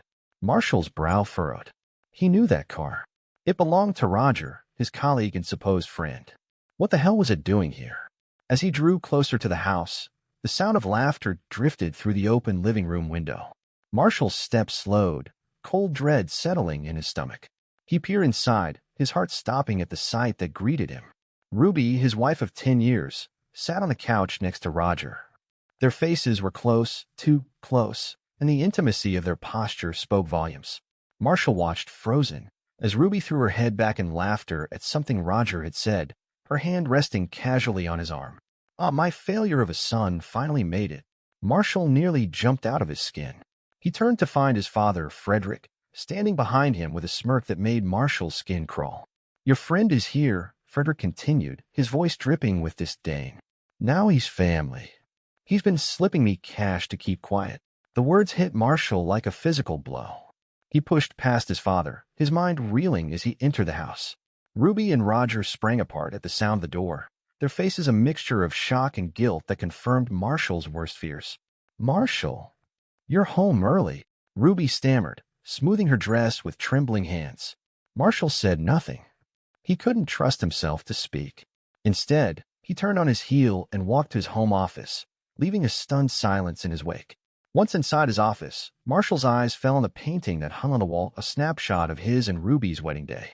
The memory of that happier time now felt like a cruel joke. With steady hands that belied the turmoil in his heart, he removed the painting to reveal the hidden wall safe behind it. The safe opened with a soft click, and Marshall began emptying its contents into his briefcase. Stacks of cash, property deeds, financial documents, all the physical proof of the life he and Ruby had built together. Now it felt like ashes in his hands. He was so focused on his task that he didn't hear Ruby approach until she spoke from the doorway. "You can't just walk out with those," she cried, her voice shrill with panic. "I own them too." Marshall turned to face her, and for a moment he barely recognized the woman he had married. Her familiar features were twisted with fear and desperation, and he wondered how long she had been wearing this mask. "You all will burn in hell," he said, his voice as cold and sharp as a knife's edge. "And this is just the beginning." He pushed past her, clutching the briefcase like a lifeline. In the living room, Roger and Frederick stood awkwardly, their earlier bravado evaporated in the face of Marshall's quiet fury. Marshall paused at the door, turning to face the three people who had betrayed him so completely. His next words were not just a statement, a promise that sent chills down their spines. "You thought I was weak. You thought you could play me for a fool. But I promise you this. By the time I'm done, you'll wish you had never crossed me." With that, he walked out, leaving behind a house filled with the wreckage of his former life. As Marshall drove away, His phone exploded with calls and messages. He ignored them all, his mind already formulating a plan. He needed a place to think, to regroup, to begin piecing together the extent of the betrayal. The Pinewood Motel loomed ahead, a rundown establishment on the outskirts of town. It wasn't much, but it would serve his purposes. Marshall paid for a room in cash, giving a false name to the disinterested clerk. Once in the dingy room, Marshall spread the documents across the worn bedspread. Bank statements, credit card bills, property deeds. Each piece of paper told a story of deceit that stretched back further than he had imagined. As the night wore on, sleep eluded him. The weight of the day's revelations pressed down on him, threatening to crush his spirit. But beneath the pain and betrayal, a spark of determination began to grow. At 3 a.m., Marshall reached for his phone. His fingers hovered over the screen for a moment before he dialed a number he hadn't called in years. "Mom," he said when the line connected, his voice cracking. "Everything's fallen apart." Lorraine listened in silence as Marshall recounted the day's events. When he finished, her voice was steady and determined. "Come over," she insisted. Now, the drive to Lorraine's apartment was a blur. Marshall found himself standing at her door, feeling like a lost child seeking comfort. But the woman who answered was not the mother he remembered from his youth. Lorraine's eyes were sharp, her posture straight and purposeful. "Let's get to work," she said, ushering him inside. Lorraine's living room had been transformed into a makeshift war room. Laptops hummed on every available surface, and the walls were covered in notes and diagrams. "I've been waiting for this day," Lorraine explained as she began to sort through the documents Marshall had brought. "I knew that woman was trouble from the start." As a retired forensic accountant, Lorraine's expertise quickly revealed a pattern that made Marshall's blood run cold. There were withdrawals and hidden accounts in Ruby's name, dating back years. "Marshall," Lorraine said, "this goes back further than you think. Look at these transactions. They coincide with every major setback in your career." The revelation hit Marshall like a physical blow. He sank into a chair, his mind reeling. How could I have been so blind? Lorraine's hand on his shoulder was comforting, but her words were all business. "We're not done yet. There's more to uncover." As they delved deeper into the financial records, a young woman entered the room. She couldn't have been more than 25, with bright eyes that spoke of a sharp intelligence. "Marshall, this is Nina," Lorraine introduced. "She's a cybersecurity expert I've been mentoring. We need to dig deeper legally." Nina nodded, her fingers already flying over a keyboard. "We'll need to gather digital evidence carefully," she explained. "Everything we do has to be above board if we want it to hold up." As they worked, Nina uncovered a series of emails forwarded from Marshall's account to Roger, containing confidential project bids and designs. The betrayal ran deeper than anyone had imagined. As dawn broke, Marshall felt a strange mix of emotions. The pain of betrayal was still raw, but it was now tempered by a sense of purpose. He looked at Lorraine and Nina, these unexpected allies in his darkest hour, and felt a surge of determination. "They thought I was a failure," he said quietly, his voice gaining strength with each word. "I'll show them what failure truly means." Lorraine and Nina exchanged a glance, recognizing the steel in Marshall's voice. The game had changed, and the players had no idea what was coming. As the first rays of sunlight crept through the windows, Marshall stood and stretched. The weight of the past 24 hours pressed down on him, but he refused to be crushed. There was work to be done, a reckoning to be had. The Marshall they knew, the trusting husband, the loyal friend, the dutiful son was gone. In his place stood a man forged in betrayal, ready to show the world just how dangerous he could be. Carlos Mendoza's office at Urbanscape Developments exuded an aura of success and power. The expansive windows offered a panoramic view of the city's skyline, a testament to the many projects Carlos had overseen during his illustrious career. As CEO, he had mentored countless young architects, but few had shown as much promise as Marshall. When his secretary announced Marshall's unexpected visit, Carlos welcomed him warmly. However, the moment Marshall stepped into the office, Carlos sensed something was amiss. The young architect's eyes, usually alight with enthusiasm, now burned with a cold determination that sent a chill down Carlos's spine.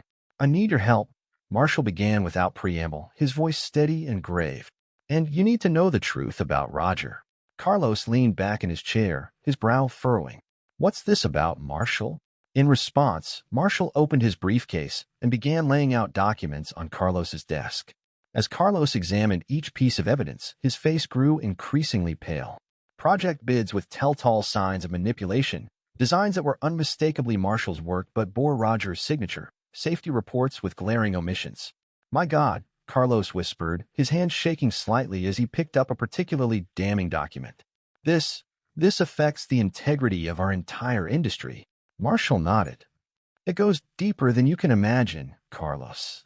Roger's been stealing my designs for years, manipulating bids, cutting corners on safety. And he's not working alone." For the next hour, Marshall laid out the entire sordid tale, the betrayal, the affair, the corruption that reached into the highest levels of their profession. By the time he finished, Carlos looked as though he had aged a decade. "What do you need from me?" Carlos asked, his voice hoarse. "Your influence," Marshall replied. "Your connections. We need to bring this to light, but in a way that can't be traced back to me." "Not yet." Carlos nodded slowly, his mind already working on a plan. "We'll start with the Architectural Licensing Board. Anonymous tips, carefully crafted. They won't be able to ignore this." Over the next few days, Carlos and Marshall worked tirelessly, compiling evidence and crafting a series of anonymous reports detailing Roger's history of safety violations and ethical breaches. Each tip was a carefully aimed arrow, designed to pierce the armor of Roger's reputation. As the reports began to circulate, Marshall set the next phase of his plan into motion. A charity gala provided the perfect opportunity to leverage his network. With a glass of champagne in hand and a practiced smile on his face, Marshall moved through the crowd, sharing carefully redacted versions of the evidence with key industry players. "Have you heard about the investigation into Urbanscape's recent projects?" he would murmur, his voice pitched low as if sharing a confidence.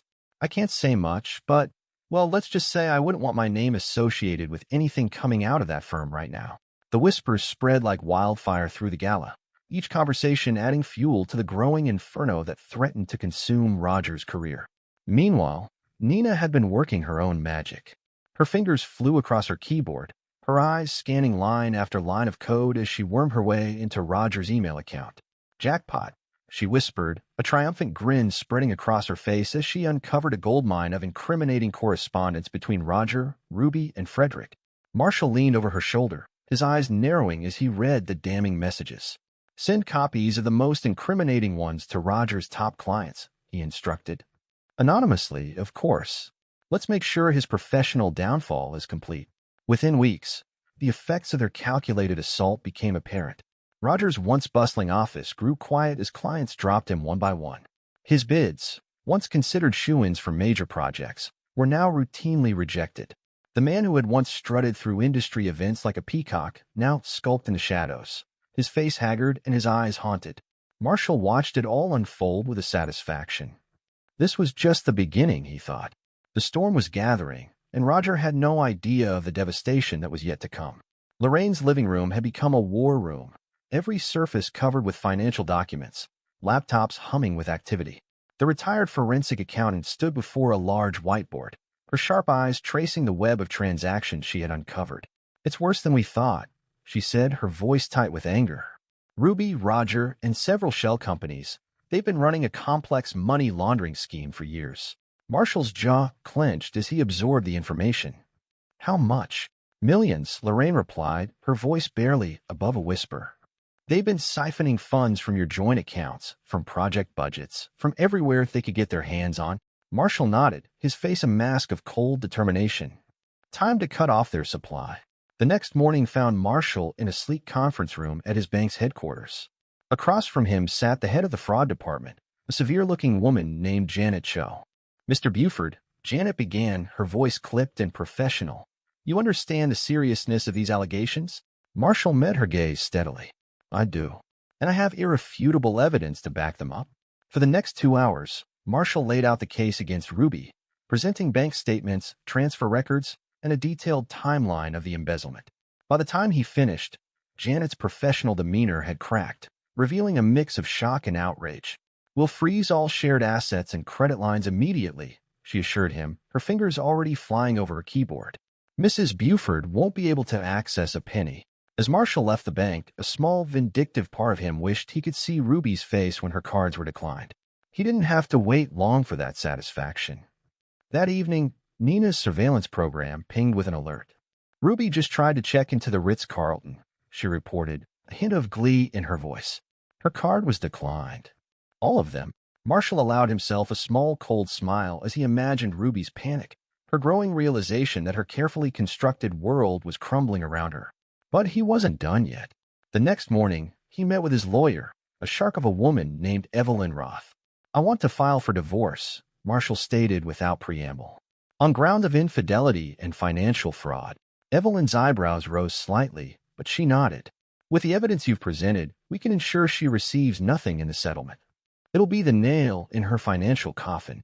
As Evelyn began drafting the divorce petition, complete with a detailed account of Ruby's misdeeds, Nina burst into the office, her face flushed with excitement. "You're not going to believe what I found," she exclaimed, setting her laptop on the desk. Emails between Frederick and several developers. He's been accepting bribes to push through unsafe building permits. It's a full-blown zoning corruption scandal. Marshall's eyes narrowed as he scanned the emails. This is exactly what we need to bring Frederick down. But we need to be careful about how we use it. After some discussion, they decided on a plan. Marshall would anonymously tip off an ambitious FBI agent he knew from a previous case. The agent, hungry for a high-profile bust, would jump at the chance to investigate a corruption scandal involving a prominent political figure. The effects were almost immediate. As news of the FBI probe broke, Frederick's political allies began to distance themselves. His campaign for city council, once considered a sure thing, crumbled overnight. The man who had always looked down on Marshall as a failure now found himself facing the very real possibility of prison time. As Marshall watched the news coverage of Frederick's fall from grace, he felt a complex mix of emotions. There was satisfaction, certainly, at seeing justice served, but there was also a deep, aching sadness for what could have been, for the family bonds that had been irreparably shattered by greed and betrayal. But he pushed those feelings aside. There was no room for sentiment in this war. The storm he had unleashed was gathering strength, and there was no turning back now. The pounding on Marshall's apartment door came late one night, startling him from a fitful sleep. He glanced at the security feed Nina had installed, his lips curling into a smile as he saw Ruby, Roger, and Frederick huddled in the hallway.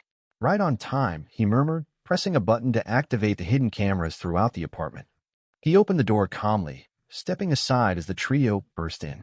Ruby's face was tear-stained, her once immaculate appearance now disheveled. Roger's eyes darted around the room like a cornered animal, while Frederick's face was a mask of barely contained fury. "You've ruined us," Roger shouted, his face contorted with rage.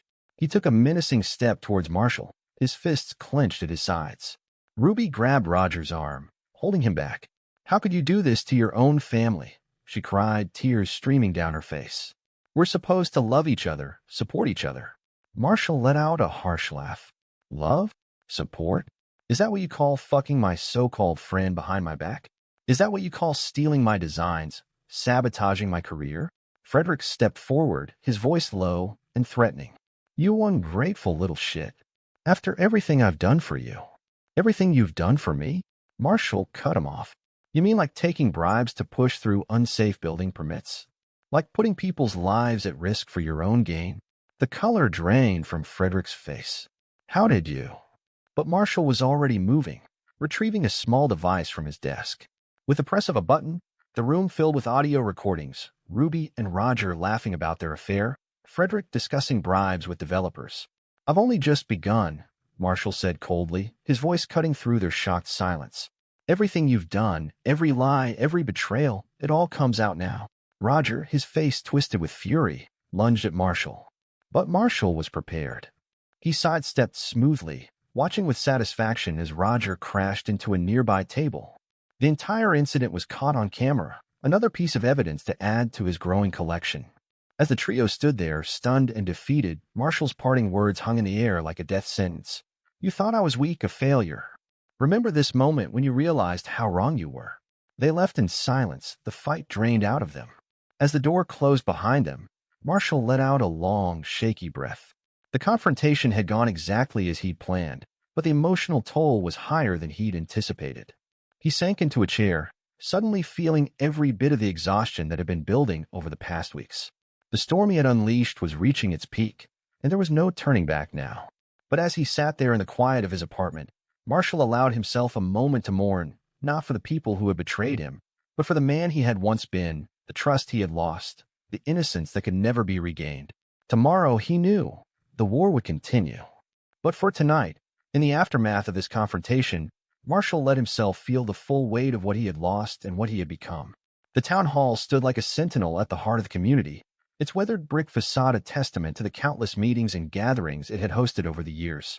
Tonight, however, it would bear witness to an event unlike any in its long history. Marshall stood backstage, his heart pounding in his chest. The murmur of the gathering crowd filtered through the heavy curtains, a reminder of the magnitude of what he was about to do. He glanced down at the USB drive in his hand, knowing that its contents would shatter the carefully constructed lies that had poisoned his life for so long. As he peered through a gap in the curtains, he caught sight of Ruby, Roger, and Frederick taking their seats near the front. They looked nervous, fidgeting in their chairs and casting furtive glances around the room. They had no idea what was coming. The mayor's introduction seemed to drag on forever. Finally, Marshall heard his name called. Taking a deep breath, he stepped out onto the stage, the bright lights momentarily blinding him. "Good evening, everyone," he began, his voice steady despite the turmoil in his gut. "Thank you all for coming out tonight. We're here to discuss urban renewal, but today we're going to talk about renewal of a different kind." A ripple of confusion passed through the audience.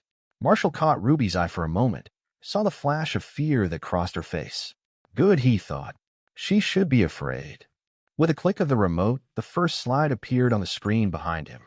A gasp rose from the crowd as they saw the damning evidence laid bare Frederick's signature on bribe receipts, Roger's stolen designs side by side with Marshall's originals, bank statements showing Ruby's systematic embezzlement. For years, Marshall continued, his voice growing stronger with each word. Our community has been betrayed by those we trusted most. My father, Frederick Buford, has been accepting bribes to push through unsafe building permits, putting countless lives at risk for his own gain. Frederick's face turned ashen, his eyes darting towards the exits. But Marshall was far from done. My colleague and supposed friend, Roger Dalton, has been stealing my designs and passing them off as his own, all while carrying on an affair with my wife. Roger slumped in his seat, looking as if he might be sick. Ruby beside him had tears streaming down her face, but Marshall felt no pity. And my wife, Ruby, has been embezzling funds not only from our joint accounts, but from various charities and community projects. The crowd's reaction was visceral. Gasps of shock turned to angry murmurs as neighbors turned to stare at the trio with disgust and disbelief.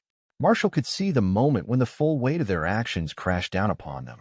As he continued to present the evidence, Marshall noticed a woman in the back of the hall, her phone held high.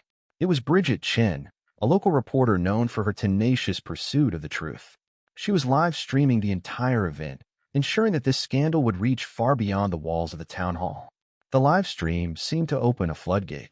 Community members began to stand up, sharing their own stories of how they'd been affected by the trio's actions.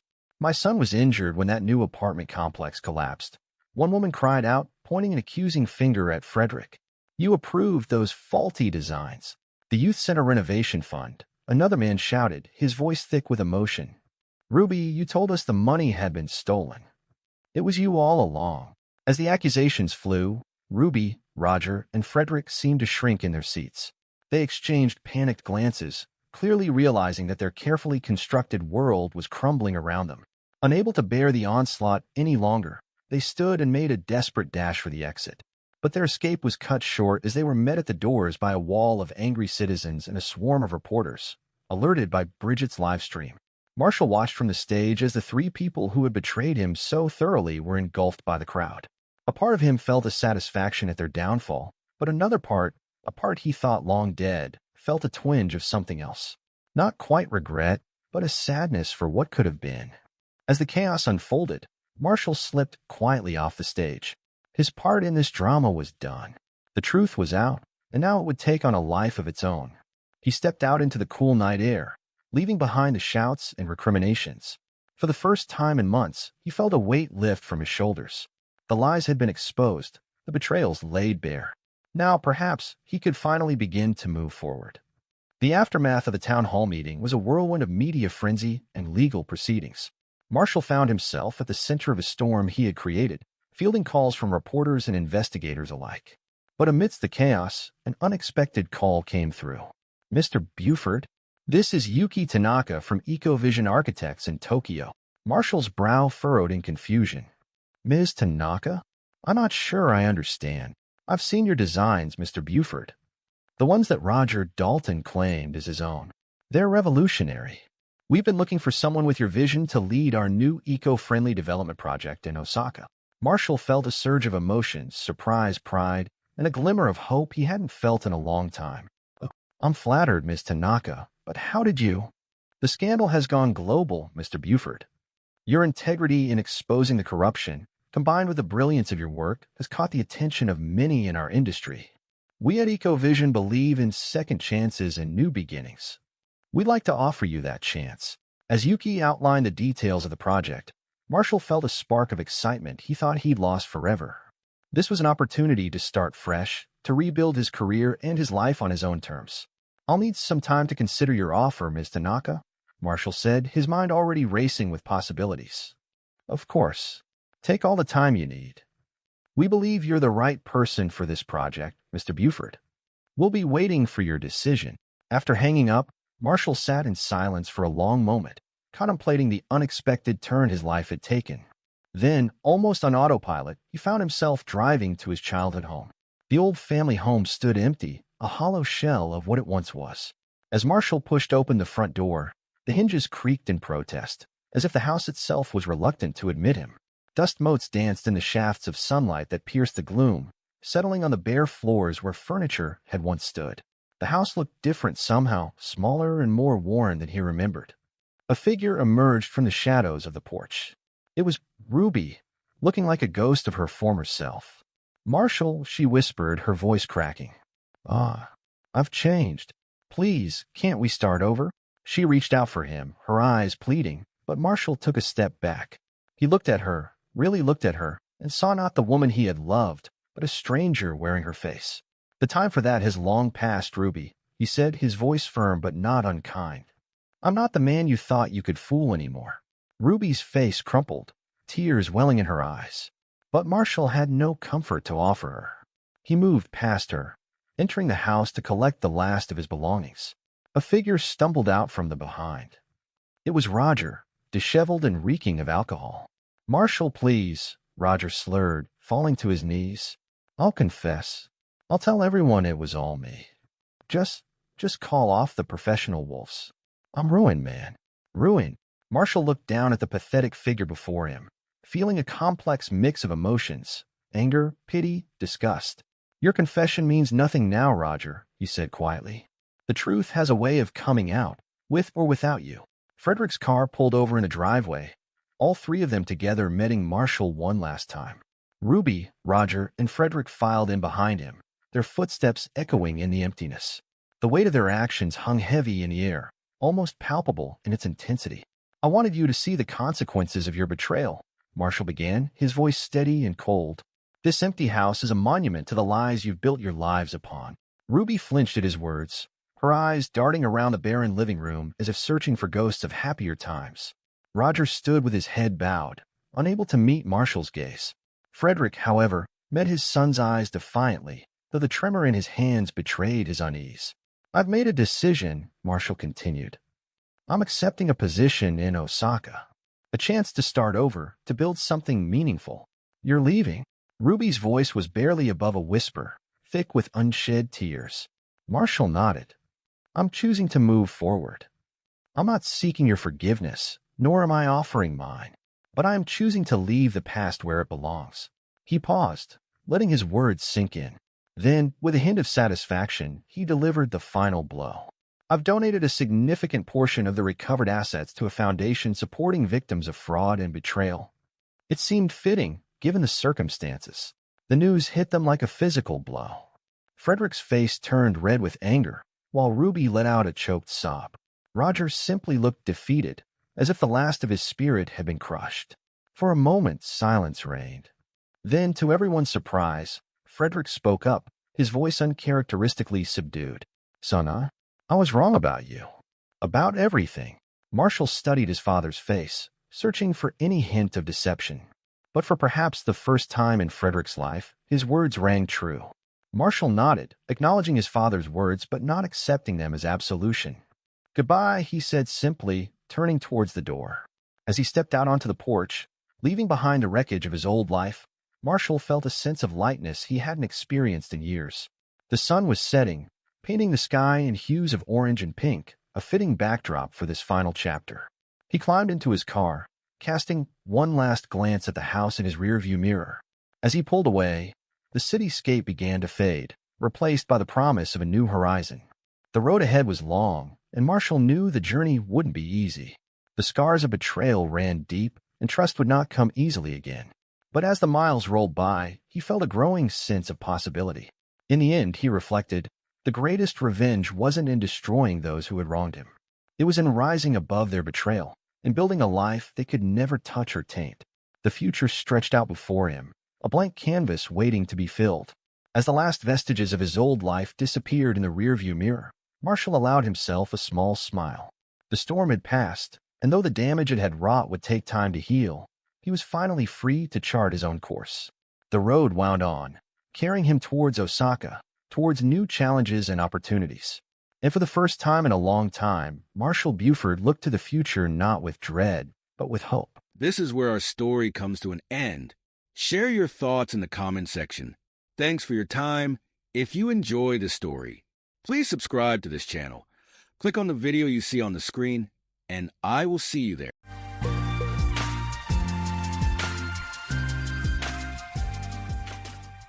Melissa grew up in a small suburban neighborhood where her beauty was often the focus of attention. From a young age, she learned that charm could open doors, a lesson reinforced by her mother, who emphasized the power of appearances. Despite this, Melissa dreamed of a career in fashion design, inspired by the glossy magazines that adorned her room. During her first year at university, Melissa was outgoing and ambitious. She quickly befriended a circle of women who shared her interest in social climbing, though their motives often seemed superficial. One of her closest allies was Danielle, who became both a confidant and a rival in their shared pursuit of success and influence. In her junior year, Melissa met Ryan at a campus party. His charisma and confidence drew her in immediately, and their whirlwind romance consumed her. Ryan's betrayal, a public and humiliating affair, left her shattered and distrustful, fueling a resolve never to be vulnerable again. Melissa encountered Darren during the summer after Ryan's betrayal. His calm demeanor and sincere interest stood in stark contrast to the flashy personas she had previously been drawn to. Encouraged by her friends, she decided to give him a chance, though she was determined to maintain control in their budding relationship. By the time they married, Melissa had crafted a dynamic that suited her need for control. Darren, eager to please, bent to her preferences, from the house they purchased to the friends they entertained. While Darren found satisfaction in making her happy, Melissa's insecurities often manifested as strict boundaries and occasional cruelty. Years into their marriage, Melissa began to notice changes in Darren. Once entirely focused on her, he developed new hobbies and friendships. While she dismissed these initially, her growing discomfort hinted at an underlying fear, that her grip on their relationship was slipping. This unease set the stage for the conflicts that would soon unfold. "Darren!" Melissa's voice snapped sharply, brimming with impatience. "What kept you so long?" Cautiously descending the staircase, Darren clutched her purse in one hand, an unmistakable tension in his movements. With an uneasy expression, he handed it over while Melissa's friends exchanged amused glances, their smirks thinly veiled. Melissa, petite with striking green eyes, gave him a look of barely hidden exasperation. She hadn't changed much since college, still slim with a youthful figure. Her friends, except Helen, shared a similar knack for staying trim.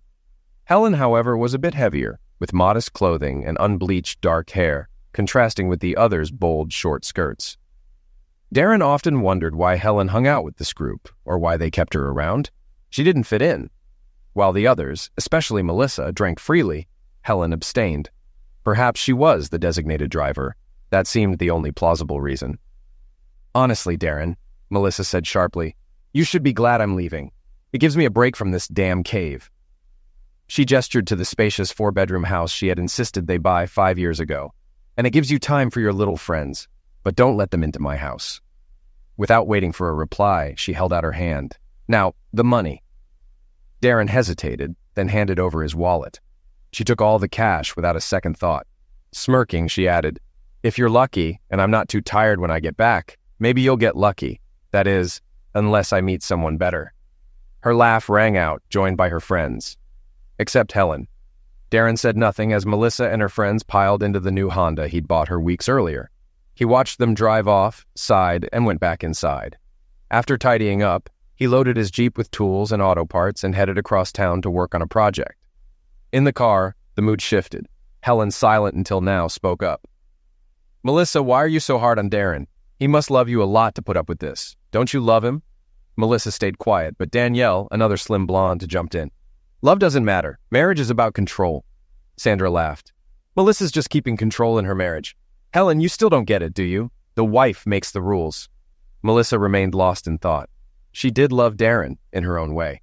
Over 10 years together, he had always gone out of his way to make her happy, showing unwavering devotion. Yet doubts lingered in her mind.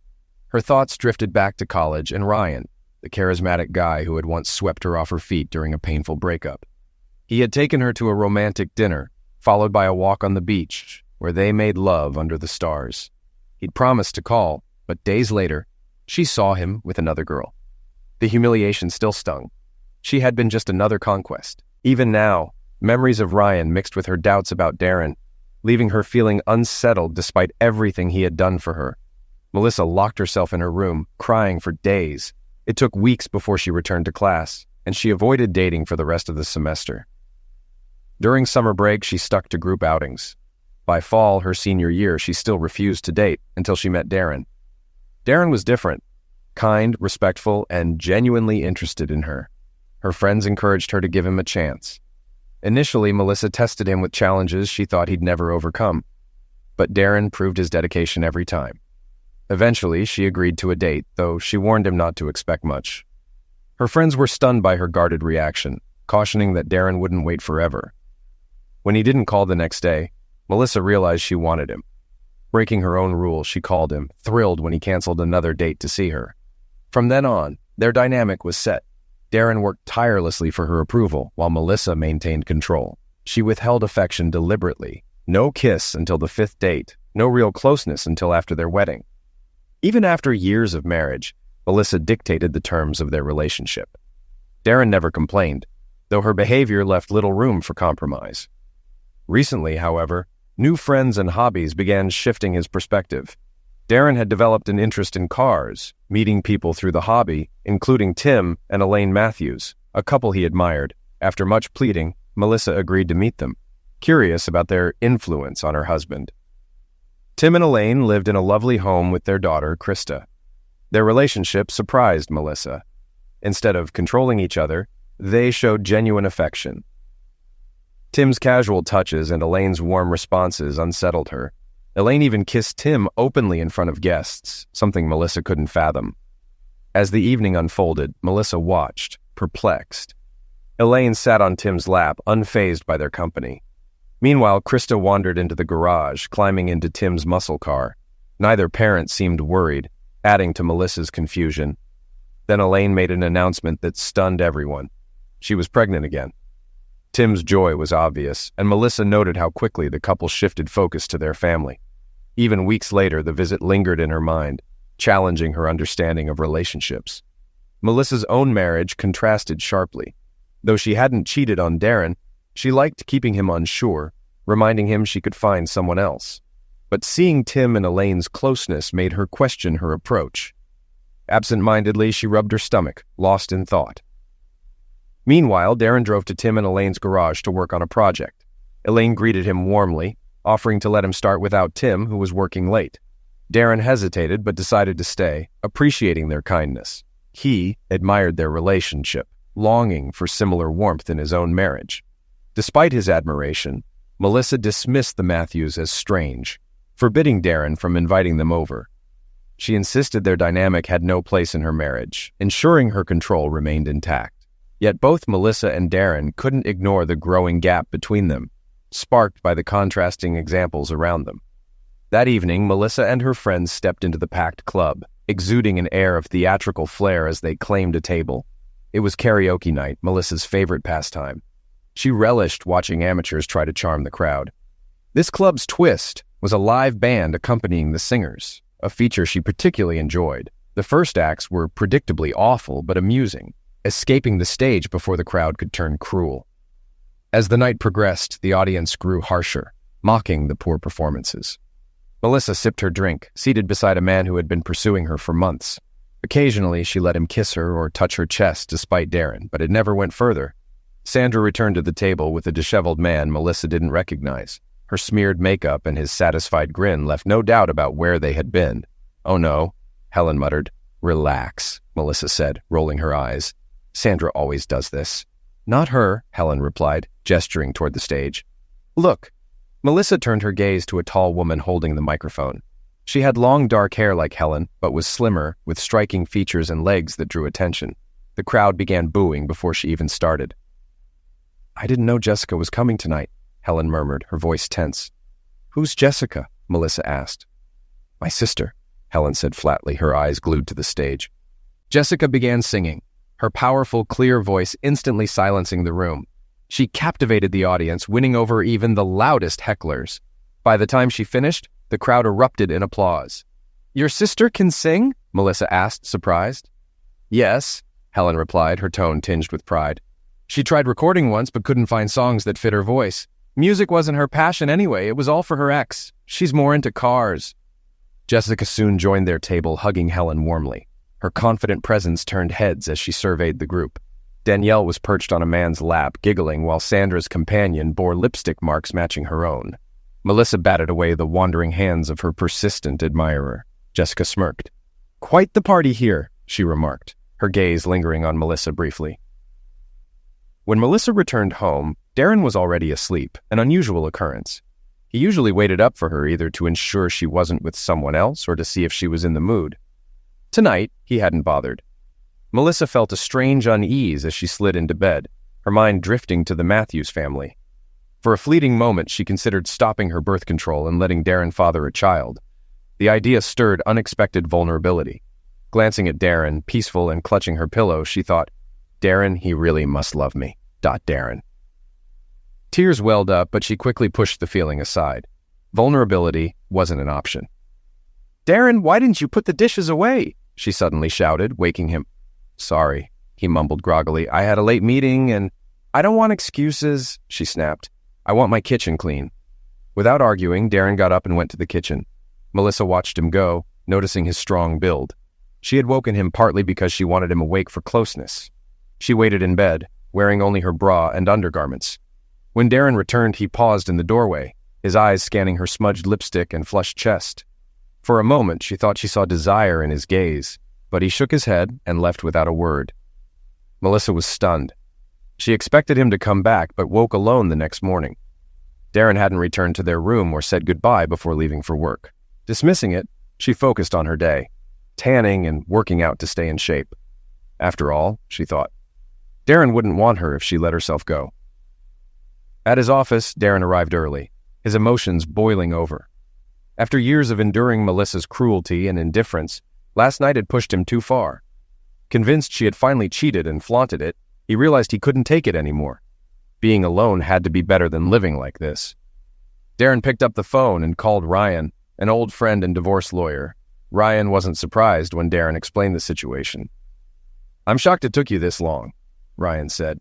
"Handled correctly, we can get you out of this with your dignity intact." "I don't have any proof she's cheated," Darren admitted, his voice heavy. "Don't worry about that," Ryan replied. "Forget the cheating angle. Judges don't care anymore. Focus on what matters, or she'll take most of your assets, move her lover in, and humiliate you in your own house. Is that what you want?" Darren clenched his jaw, the scenario Ryan described playing vividly in his mind. "I'll guide you through this," Ryan assured him. "You'll thank me later." With some time before work, Darren sat at his computer, attempting to write a letter to Melissa. He wanted her to understand how deeply she had hurt him. The letter morphed into a poem, raw with emotion. It wasn't perfect, but it was the truth. His pain and longing spilled onto the page. Yet, something felt incomplete. So he set it aside and focused on work instead. When Darren returned home that evening, Melissa was already sprawled on the sofa in a short skirt, her legs provocatively positioned. Darren barely glanced at her, his thoughts clouded with suspicion that she had spent the afternoon with someone else. Bitterly, he almost hoped Ryan's surveillance would catch her in the act. Ignoring her, he went to his office to research car paint options. Melissa, frustrated, had been waiting for his attention all day. Her plan was for him to notice her and practically beg for closeness, but his indifferent glance felt like a slap. Darren? What's wrong with him, Darren, she wondered. Instead of desire, his expression seemed tinged with sadness or resentment. Darren, she screamed, when did you get home? Why isn't dinner ready? He didn't respond. Furious, she stormed to his locked office door, kicked it, and then left the house to vent to Danielle. But Danielle's laughter only irritated her more. When Helen arrived, Melissa recounted the story again. Danielle dismissed Darren's behavior, claiming Melissa needed to solidify her control and push him to accept her terms unconditionally. Helen, however, was blunt. Danielle, your marriage failed because of your obsession with control. Stop projecting your misery onto Melissa. Danielle protested, but Helen cut her off, recounting how Danielle's husband left her after catching her flirting. He had since remarried and built a happy life, while Danielle's bitterness consumed her. Helen then turned to Melissa. Melissa, she said gently, marriage isn't a battle, it's a partnership. Look at couples like Tim and Elaine. They're equals.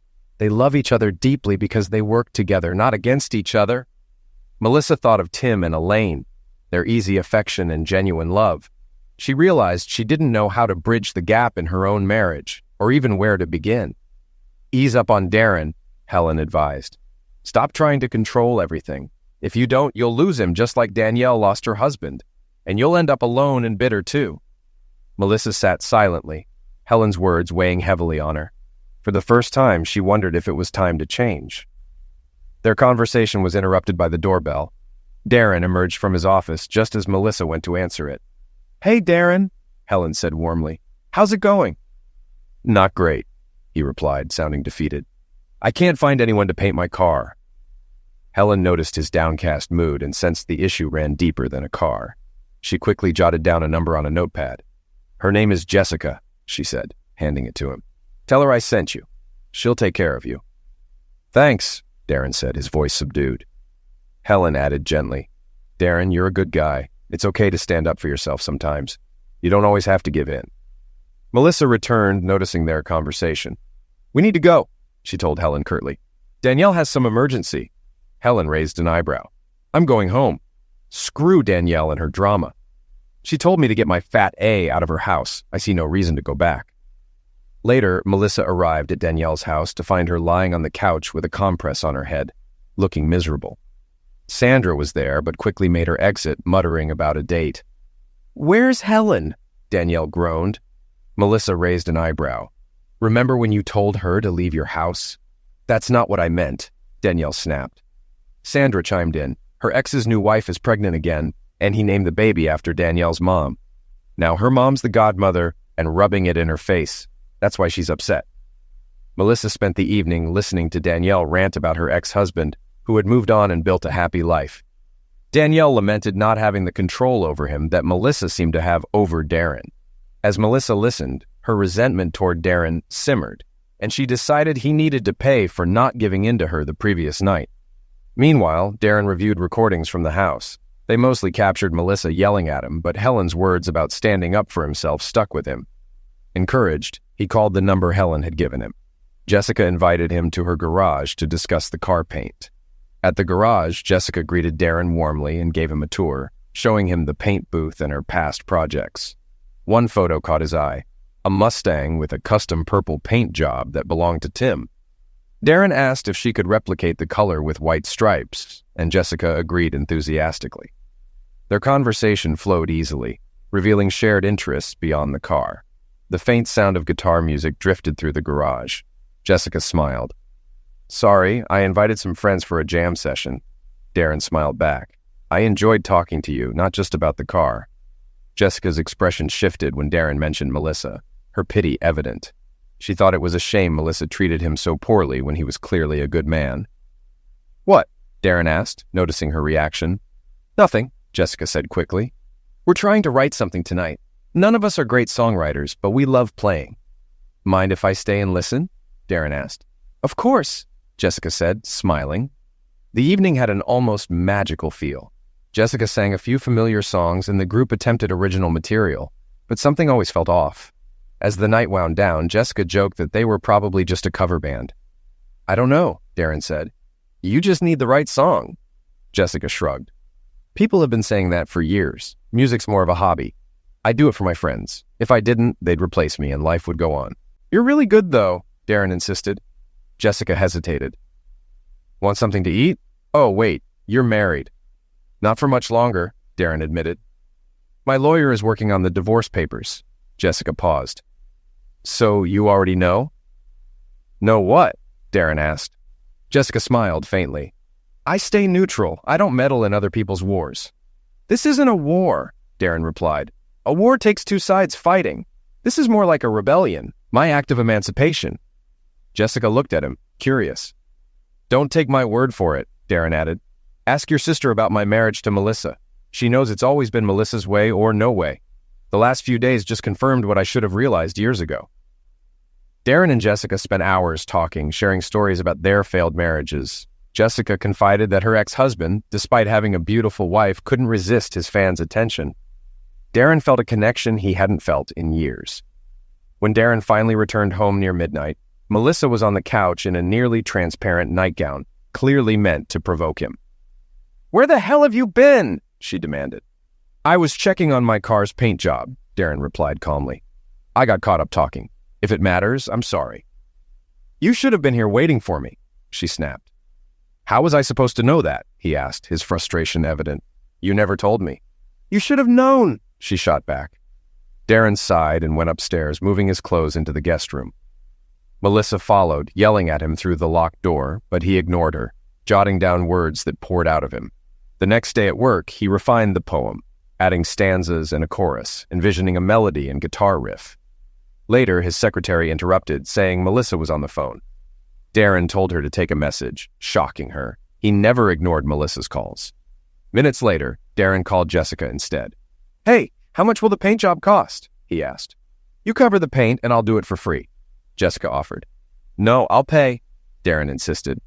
Jessica laughed softly. I just want to do something nice for you. They arranged for Tim's wife, Elaine, to drop off Darren's car at Jessica's garage. As Jessica thought about Darren calling her Jess, she smiled to herself. She liked it, and him. That evening, Darren came home early, changed quickly, and headed out again. Melissa confronted him. Where do you think you're going? She demanded. I didn't give you permission. I don't need your permission, Darren said calmly. You don't tell me where you go, so why should I answer to you? What's wrong with you? Melissa shouted. For 10 years, you haven't listened to a word I've said, Darren replied firmly. I loved you, hoping you'd stop punishing me for someone else's mistakes. But maybe it's time I let it go. Stunned, Melissa watched as he walked out. I'm ready to listen now, she whispered to the empty room. Desperate, she called her friends. Helen suggested Melissa confess her feelings and admit she hadn't cheated. But Danielle had a different idea. Show him you can replace him. Sleep with someone and let him know. You'll regain control. Helen scoffed. If she does that, she'll lose him for good. Back at the fairground, Darren joined Tim and Elaine at a Mustang event. He admired the camaraderie of the enthusiasts and envied the ease and closeness Tim and Elaine shared. As they chatted, Jessica arrived unexpectedly. Hey, why couldn't I get my surprise today? She teased Darren, grinning. Tim hugged her enthusiastically, making Jessica laugh. Well, that was awkward, she joked, as he quickly stepped back, embarrassed. Sorry, Tim muttered, smiling sheepishly. Darren watched the exchange, struck by Jessica's warmth and lightheartedness, a stark contrast to what he left behind.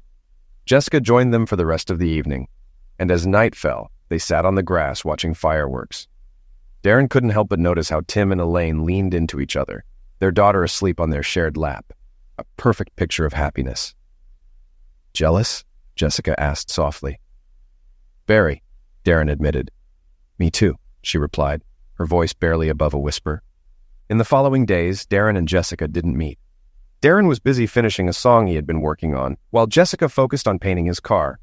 She worked meticulously, layer by layer, until the car shone like new. Meanwhile, Darren and Melissa's relationship deteriorated further. They barely spoke. Helen urged Melissa to drop Danielle's toxic advice and talk to Darren honestly before it was too late. Melissa hesitated, torn between her need for control and her desire to repair things.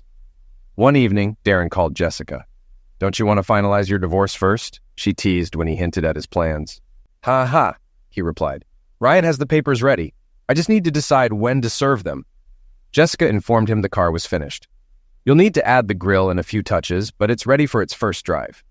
"Thanks, Jess. See you tonight," Darren said, feeling a rare spark of excitement. As Darren prepared to leave, Melissa walked into the room wearing a dress so short it left little to the imagination. "Don't wait up," she said curtly. "I'm heading out too," Darren replied, "and don't bring anyone here. Use a rubber, or don't. Not like it matters, considering we haven't had sex in ages." Without waiting for a response, he walked out, humming softly. Melissa, stunned, realized she had worn the dress hoping he'd ask her to stay. At Jessica's garage, she greeted Darren with a bright smile and dragged him to see his car. Covering his eyes playfully, she led him into the paint booth.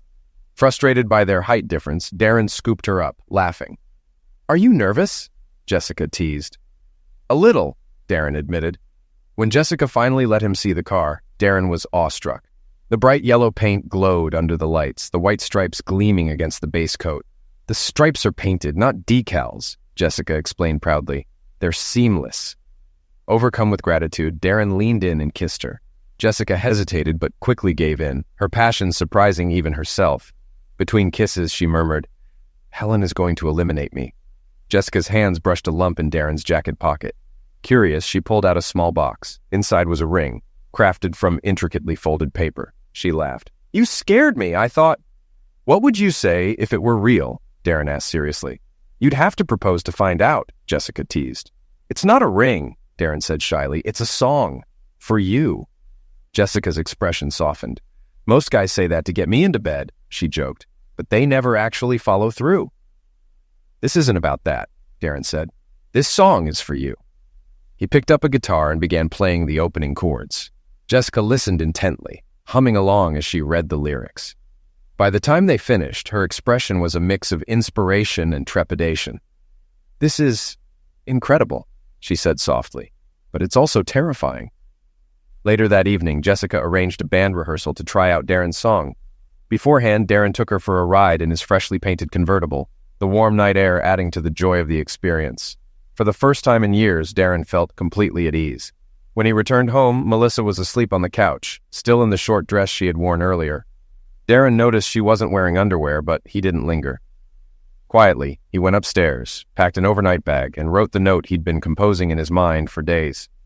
Leaving it beside her, he kissed her gently one last time before walking out. As he drove away, tears blurred his vision. Despite everything, a part of him still loved Melissa, but her threats of infidelity, now seemingly realized, had broken something inside him. Melissa stirred hours later, hazy from the booze she'd consumed. She vaguely recalled Darren kissing her and thought it was a dream. Too disoriented to think clearly, she fell back asleep. Darren checked into a motel but struggled to sleep. His thoughts oscillated between the pain of leaving Melissa and the newfound connection he felt with Jessica. Her kiss had stirred emotions he hadn't felt in years. Real, unguarded passion.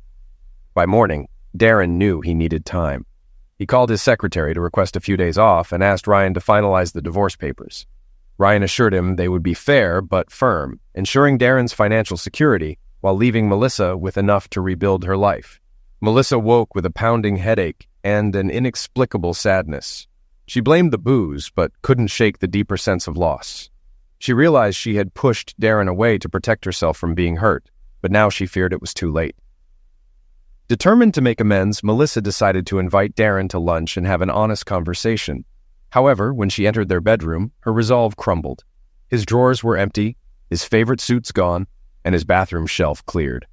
Panic gripped her as the reality of his departure set in. She replayed the previous night. Darren had warned her not to bring anyone home, which had infuriated her. She started drinking despite him, but now she felt foolish. The idea of Darren believing she had cheated was absurd. She had only ever been with two men, her manipulative college boyfriend, Ryan, and Darren, her husband. The stories she had told Darren about other men were lies meant to keep him off balance. Her thoughts spiraled until she remembered Darren coming home. He had kissed her and cried. Had he believed she cheated? Guilt tightened her chest. Her phone rang, jolting her from her thoughts. Helen's voice boomed on the other end, full of frustration. "Helen, stop yelling," Melissa groaned. "Just come over if you need to talk." When Helen arrived, she didn't mince words. "You look awful," she said bluntly. "Thanks for the vote of confidence," Melissa replied sarcastically. Helen crossed her arms. "You never listen to me, Melissa. But let me ask you, Who are you going to find better than Darren? Melissa stared at her in confusion. What do you mean? Helen sighed deeply. I've seen this before. You're heading down the same path I did. I was wild when I was younger, and my husband, George, put up with a lot. But one night I got drunk and made a mistake. George couldn't handle it, and I almost lost everything. Melissa sat silently, Helen's words cutting deep. Her eyes widened as Helen shared her story, each detail sinking like a stone in her heart. A friend convinced George to sleep with someone else to even the score, Helen said, her voice trembling. He did, with one of my friends. But it didn't help. George said it wasn't the same because I gave consent. He felt like he had no choice. Helen's voice cracked as she continued. We ended up in an open relationship. I hated it, but I thought it was my fault. George never wanted to cheat. He only agreed because he loved me. For 2 years, we lived like that until he left me a note. It shattered me. I later learned he had lied. He'd never been with anyone else. He thought lying would help us heal. Helen's hands trembled as she gripped Melissa's. We're still together, but it's not the same. Our love feels hollow. Every time he looks at me, I know he sees those other men. It's only a matter of time before he leaves me for good. Melissa's chest tightened as Helen's plea grew more desperate. Melissa, real control in a marriage comes from giving it up.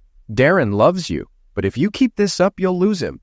Look at Danielle, bitter, sleeping with random men while her ex has moved on. Or Sandra, dating anyone just to avoid being alone.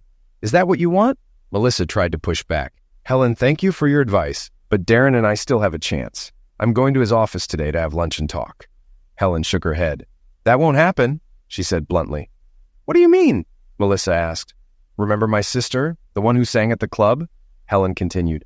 She's gorgeous, naturally charming, and doesn't even realize the effect she has on men. And right now, she's helping Darren move on.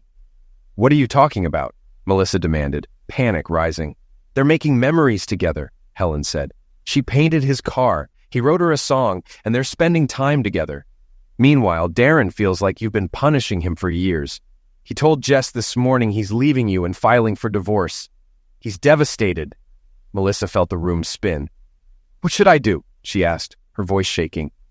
Don't let him leave, Helen urged. If he goes, Jess will likely go with him. Beg him to stay. Show him you're ready to change. Melissa read Darren's note while Helen bustled around, making phone calls and preparing a green smoothie.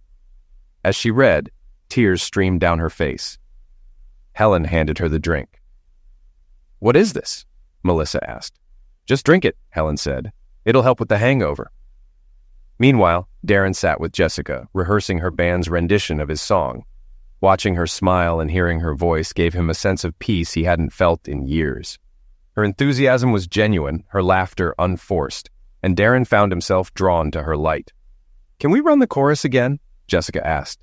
I want it to be perfect. Darren nodded, knowing he couldn't focus on work with the storm of emotions swirling inside him. Melissa's betrayal had been the final straw in a marriage he had tried desperately to save. He had loved her through everything, hoping one day she would let go of her pain and love him back. But Melissa's treatment of him had only worsened over the years, especially after she started spending time with her manipulative friends.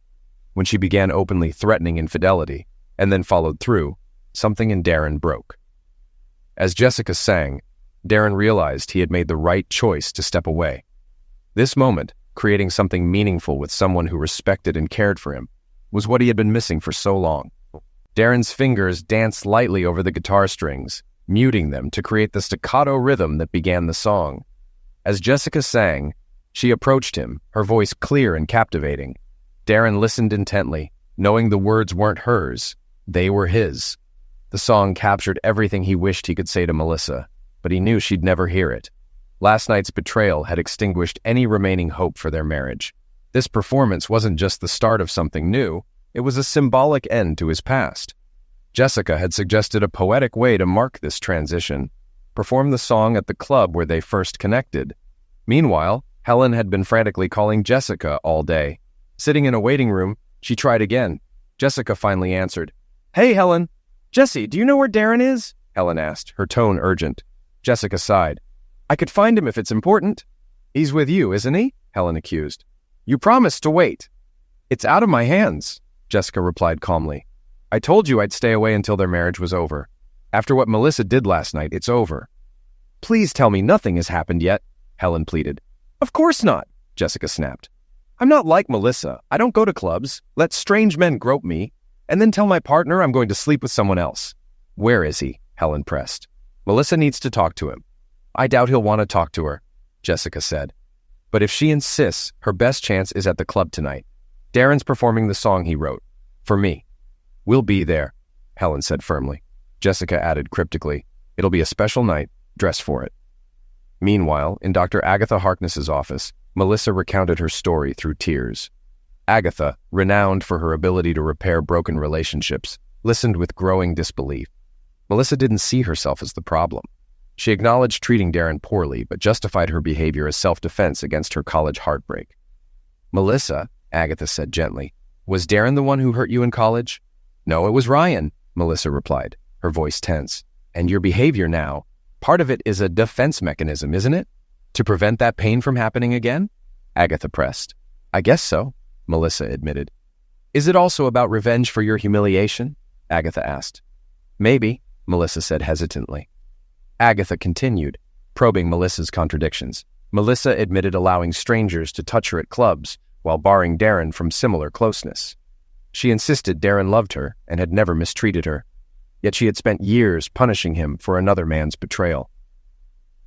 Melissa, Agatha said, her tone firm, you wanted a fairy tale life and Darren tried to give it to you, but instead of appreciating him, you made him pay for Ryan's sins. Bad things happen to everyone, but maturity means moving on. Darren isn't perfect, but he gave you love, respect, and a life together. Instead of cherishing him, you've spent 10 years punishing him for something he didn't do. Melissa sat in stunned silence as Agatha's words sank in. For the first time, she began to see the damage she had caused. That evening, Darren prepared for his performance at the club. Playing the song felt bittersweet. It carried the weight of his pain, but also the promise of a fresh start. Jessica, by his side, exuded confidence and warmth, a sharp contrast to the emotional turbulence he'd endured for years. As Darren strummed the opening chords, Jessica's voice filled the room, her presence electrifying. In that moment, Darren felt the weight of his past lift slightly. This was his turning point, a moment where he could finally begin to let go of Melissa and the pain she had caused. Melissa arrived at the club with Helen, her emotions a storm of regret and desperation. Seeing Darren perform the song, a raw, heartfelt reflection of everything he'd endured, shook her to the core. She realized too late how much she had lost and how far Darren had already moved on. Melissa's jaw tightened as Helen's words settled over her like a weight. Agatha's earlier questions still echoed in her mind. Melissa had spent years pushing Darren away while justifying her actions as self-defense for her past. If you had met Darren first, would your life be perfect? Agatha had asked. Yes, Melissa had admitted through gritted teeth. So you're punishing your husband for another man's betrayal, as well as for your own impatience, Agatha said. Strangers at clubs can touch you, but the man who loves you and stood by you for over a decade has to wait for your permission to show affection. Can you see how cruel that is? Melissa had dismissed the accusation. Darren and I have sex all the time, at least once a month. If I could just figure out what his problem is, we'd be fine. Agatha's response was sharp. Melissa, leave my office. Come back when you're ready to face reality. Frankly, I hope Darren does leave you. Maybe then you'll understand. Melissa stormed out, livid. Seeing Helen waiting, she spat out her frustration. That so-called doctor doesn't know what she's talking about. She actually thinks I'm the problem. Helen sighed. Melissa, do you remember what I said? You need to show Darren you care. Make him happy. He was always happy until recently, Melissa retorted. No, Melissa, Helen countered. He might have loved you, but he wasn't happy with how you treated him. Be honest. Why do you want Darren back? Melissa hesitated, her voice softening. I didn't realize how much I needed him until recently. A few weeks ago, he took me to visit Tim and Elaine Matthews. Seeing them together, the way they looked at each other like nothing else mattered, it made me feel empty.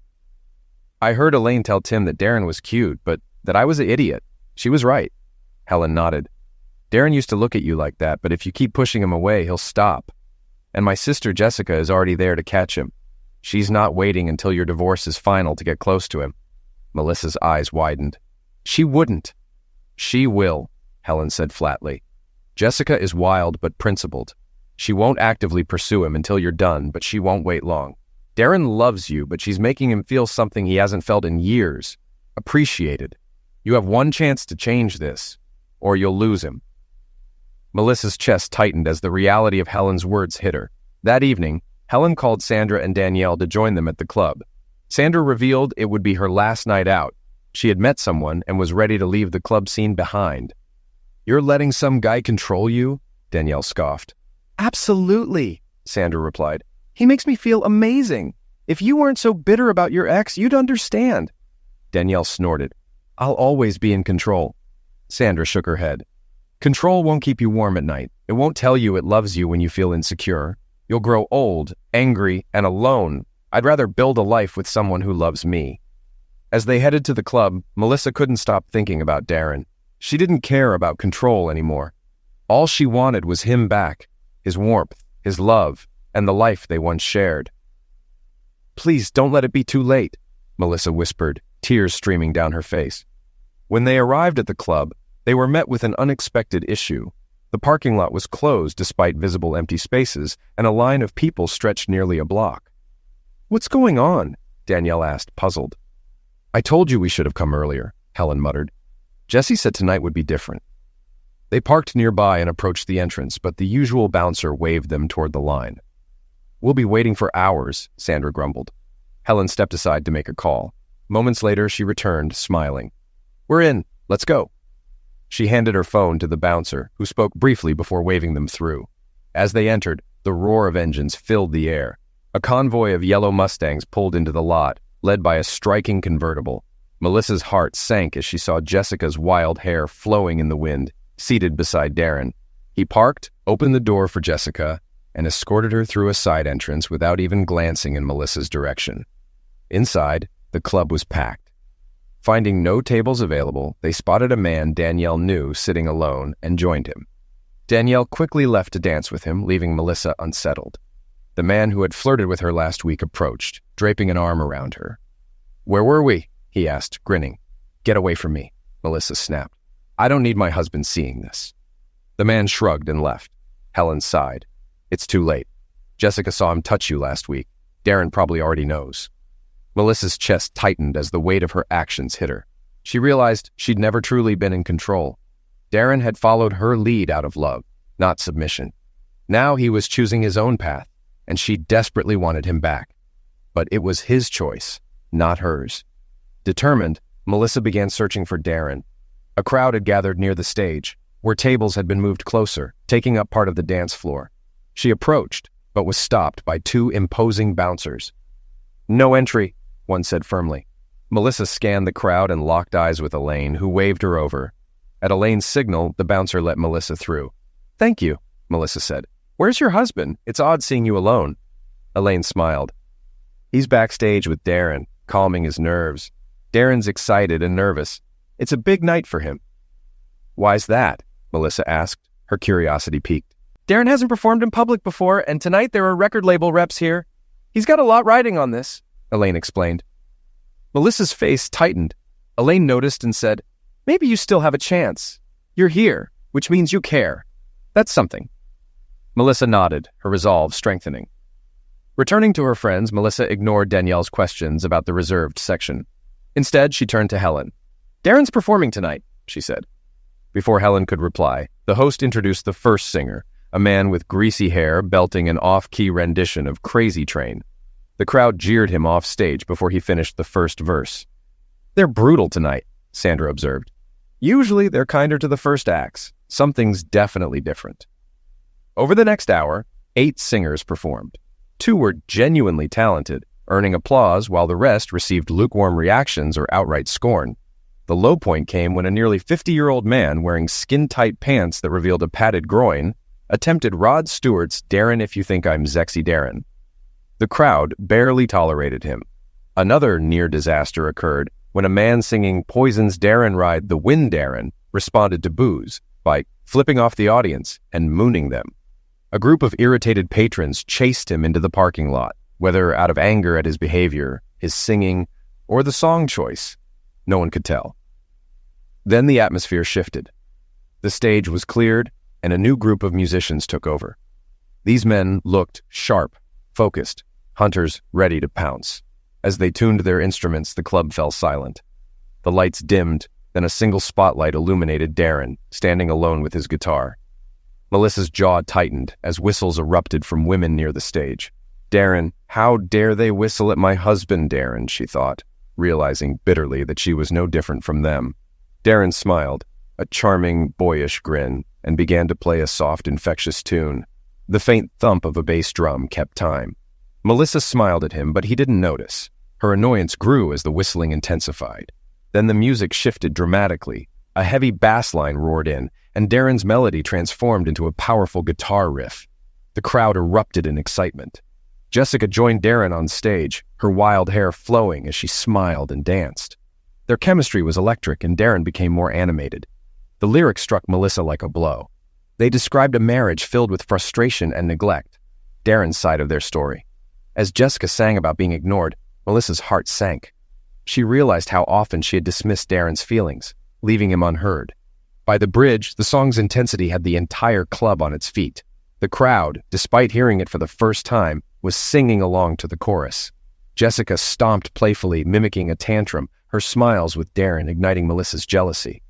The lyrics echoed Darren's bottled-up frustrations, and Melissa saw how much pressure he had endured before finally exploding.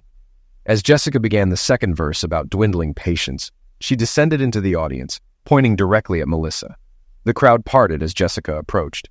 Reaching Melissa, she handed her a folded set of papers and returned to the stage just in time for the chorus.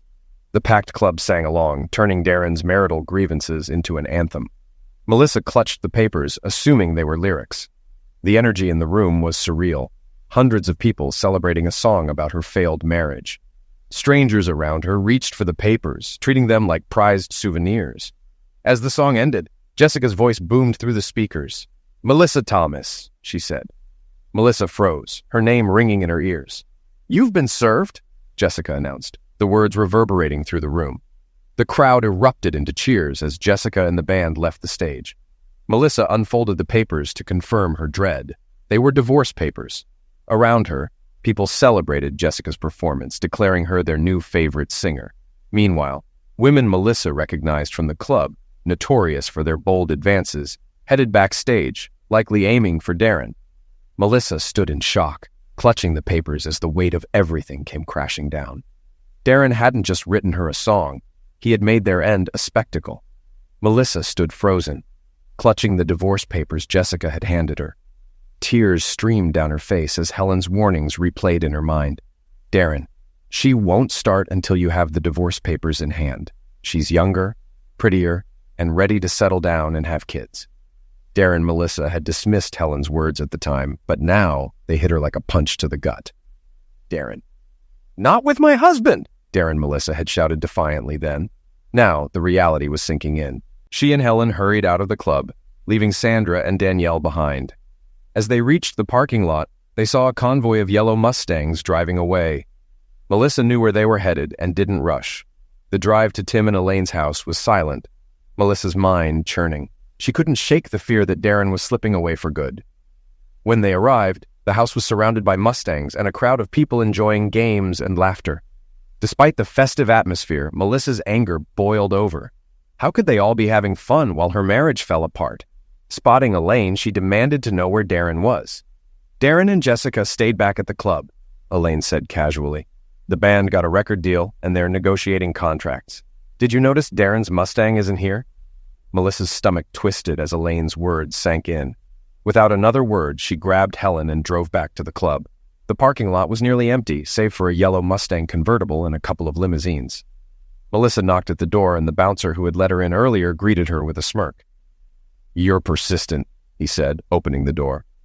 Inside, Melissa spotted Darren and Jessica seated together at a table. She stormed up to them. "Come on, Darren," she said sharply. "Let's go home. We need to talk." Jessica hummed a few lines of the song softly, her voice dripping with irony. Darren's expression was calm but resolute. "Melissa," he said, "you already have the divorce papers. The ones tonight were symbolic, but the real ones will arrive tomorrow. This is the best decision for both of us. I've been your lackey for too long." "So, you're just running off with your little girlfriend to play rock star and forget about us?" Melissa sneered. Darren shook his head. "I have a career I love. Jess does too. Neither of us wants to be rock stars, but we do want more of each other. Once the divorce is finalized, we'll try to build something real. I suggest you get a lawyer."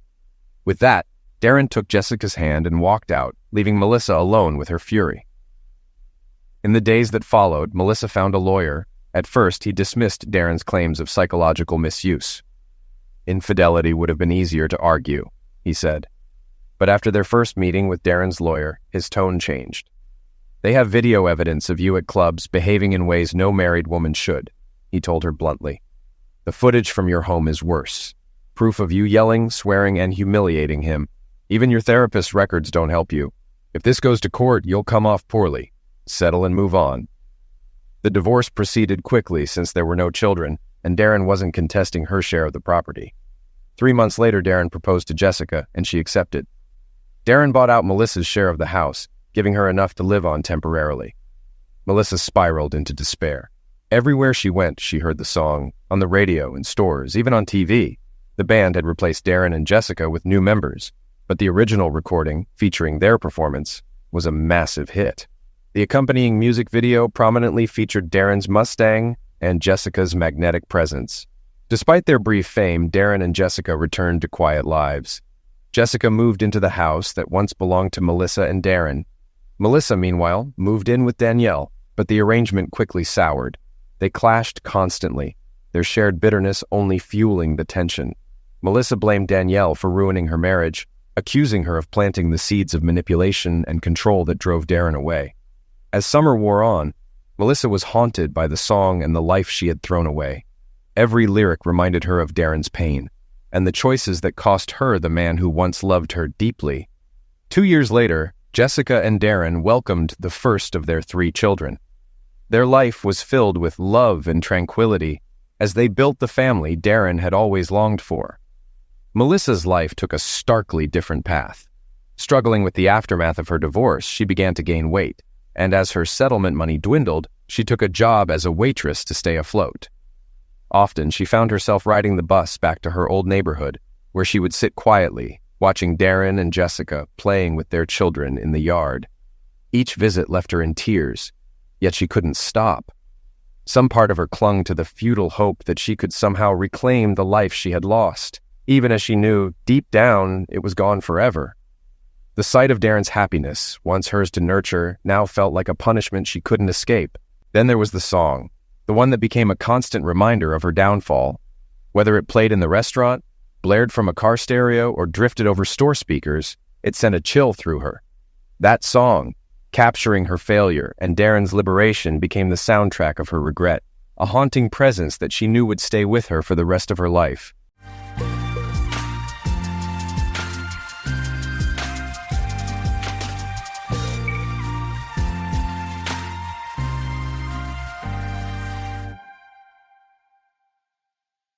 I never thought I'd be one of those guys sharing their life story online, especially not about something like this.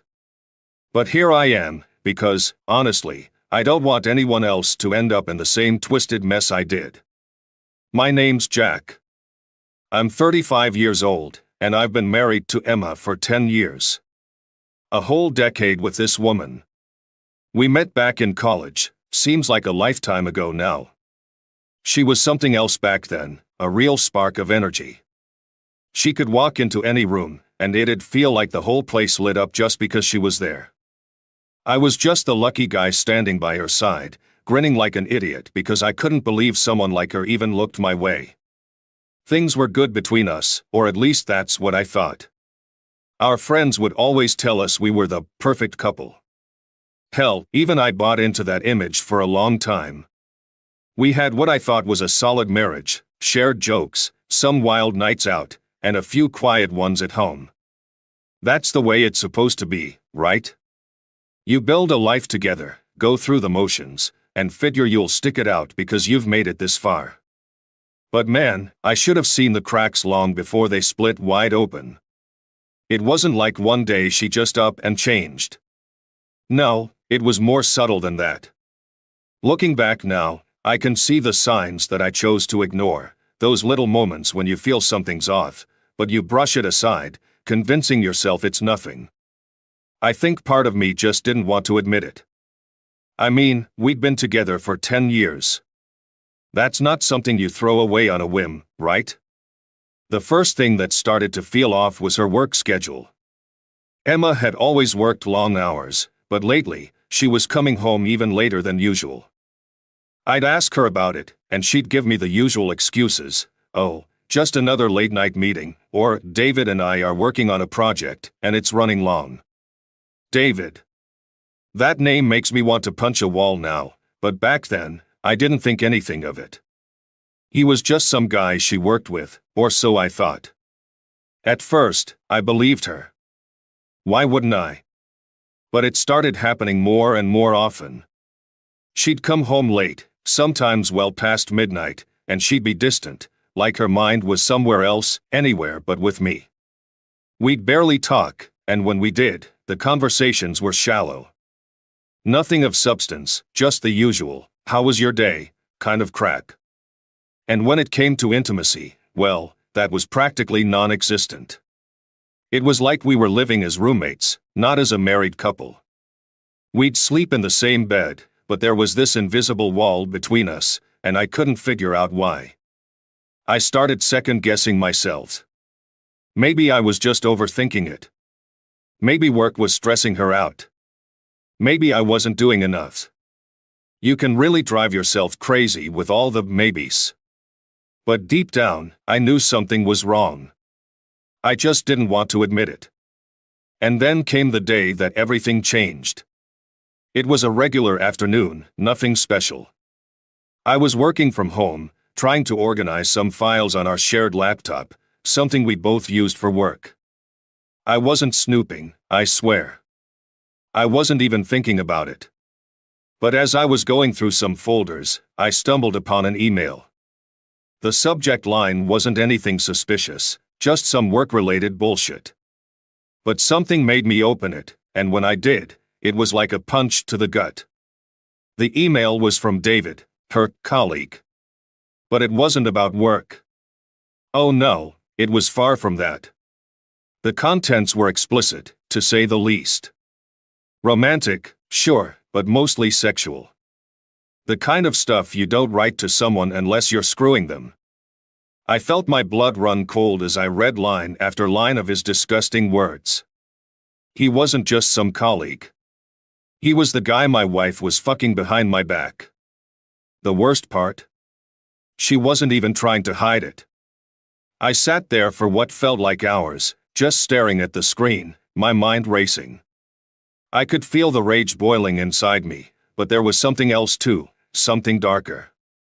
I wanted to hurt her. I wanted her to feel the same pain I was feeling at that moment. But I couldn't just explode. Not yet. If I was going to confront her, I needed more. I needed to know how long this had been going on, how deep it went. I couldn't just go off half-cocked with nothing but an email. So, I did what any guy with a brain full of suspicion and a heart full of betrayal would do. I decided to gather evidence. I wanted to see it all, every call, every message, every dirty little secret. I wanted the full picture, not just some half-baked confrontation where she could lie her way out of it. I installed spyware on her phone and email. I'm not proud of it, but at that point, I didn't care. Trust was already dead. If she was going to betray me, I was damn sure going to know every last detail. The program let me see everything: texts, emails, phone calls, all of it. I could even listen in on her conversations if I wanted to. It was like having a front row seat to the car crash that was my marriage. From that day on, I lived a double life. I'd act normal around her, smile, laugh, pretend everything was fine, while secretly checking the spyware every chance I got. I watched in real time as she sent messages to David, planning their next meeting. I could see the texts, the flirty emojis, the sexual innuendos. It was like watching her fall in love with someone else right in front of my eyes, and I couldn't do a damn thing about it. The worst part? I had to pretend like I didn't know. I had to sit there, at the dinner table, listening to her talk about her long day at work, knowing full well she'd been with him. Every word that came out of her mouth felt like a lie, and it made me sick. But I wasn't done yet. This was just the beginning. I wasn't sharing this story for sympathy. No, I'm sharing it because I know there are guys out there, just like me, sitting on their couch, completely clueless while their wives are out there screwing someone else. Trust me, I didn't think it'd happen to me either. But it did. And if it can happen to me, it can happen to anyone. Once I started monitoring Emma's phone, it didn't take long for the truth to unravel. What I found wasn't just some casual fling or a recent mistake, it was a full-blown affair that had been going on for over a year. A fucking year. Can you imagine that? 12 months of lies, deceit, and betrayal, all right under my nose. And the worst part? They were incredibly good at covering their tracks. This wasn't some spur-of-the-moment thing. They had a system, a well-oiled machine of secrecy. Through the spyware, I found out they were meeting in hotels during so-called business trips and conferences. Sometimes, they'd even fly out to different cities just to be together. And to make matters worse, they had a separate bank account to fund their little adventures. I watched as they booked flights, hotel rooms, expensive dinners, things Emma had never even mentioned to me. Not a single word. The pain of discovering all this was something I can't even begin to describe. It's like someone took a knife and twisted it in my gut, over and over again. And the fact that it had been going on for so long, that was the real kicker. I felt like an idiot for not seeing it sooner. But as much as I wanted to explode, as much as I wanted to confront her and tear her world apart, I couldn't. Not yet. We had 2 daughters, Lily and Sarah. They didn't deserve to be caught in the crossfire of this mess. I had to be smart. I needed time to figure out my next move. Every time I looked at Emma after that, all I could see was her betrayal. She'd try to act normal around the house, like nothing was wrong, but I could see right through her. The guilt was practically seeping out of her, and I finally understood why she'd been so cold and distant lately. Every excuse she gave, I'm just stressed from work, or I'm exhausted, it was all bullshit. She wasn't stressed from work, she was stressed because she was living a double life and trying to keep it hidden. It became clear to me that David wasn't just some fling for her. He was her way of filling some emotional void that I apparently couldn't. That realization hurt even more than the affair itself. I was being replaced, not just physically but emotionally, too. It was like I wasn't enough anymore, like the life we had built together wasn't enough. And despite her attempts to appear loving at home, I could see the cracks. I could see the guilt weighing her down, but she was too far gone to turn back. But even with all that, I wasn't ready to confront her. Not yet. I wanted to be calculated about it. I wanted to make sure that when the time came, I had all the power in my hands. No rash decisions, no heated arguments where she could twist things around and make me look like the bad guy. No, I needed to make sure that when I struck, it would be final. In the meantime, I played the role of the oblivious husband. I kept things as normal as possible for the sake of the kids. I'd help Lily with her homework, take Sarah to soccer practice, and do all the fatherly things I had always done. I couldn't let them see the cracks in our marriage just yet. They were too young to understand the kind of storm that was brewing, and I wasn't about to let Emma's actions tear apart their world. Not until I was ready to make my move. But every day, it was getting harder to keep up the act.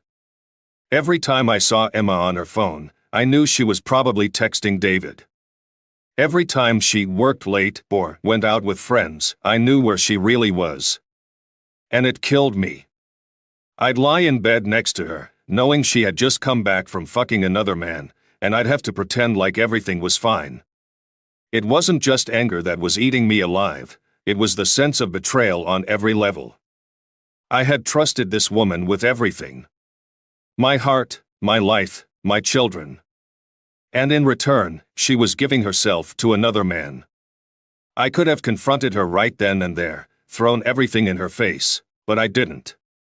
I stayed silent. I needed more time. I needed to plan my revenge.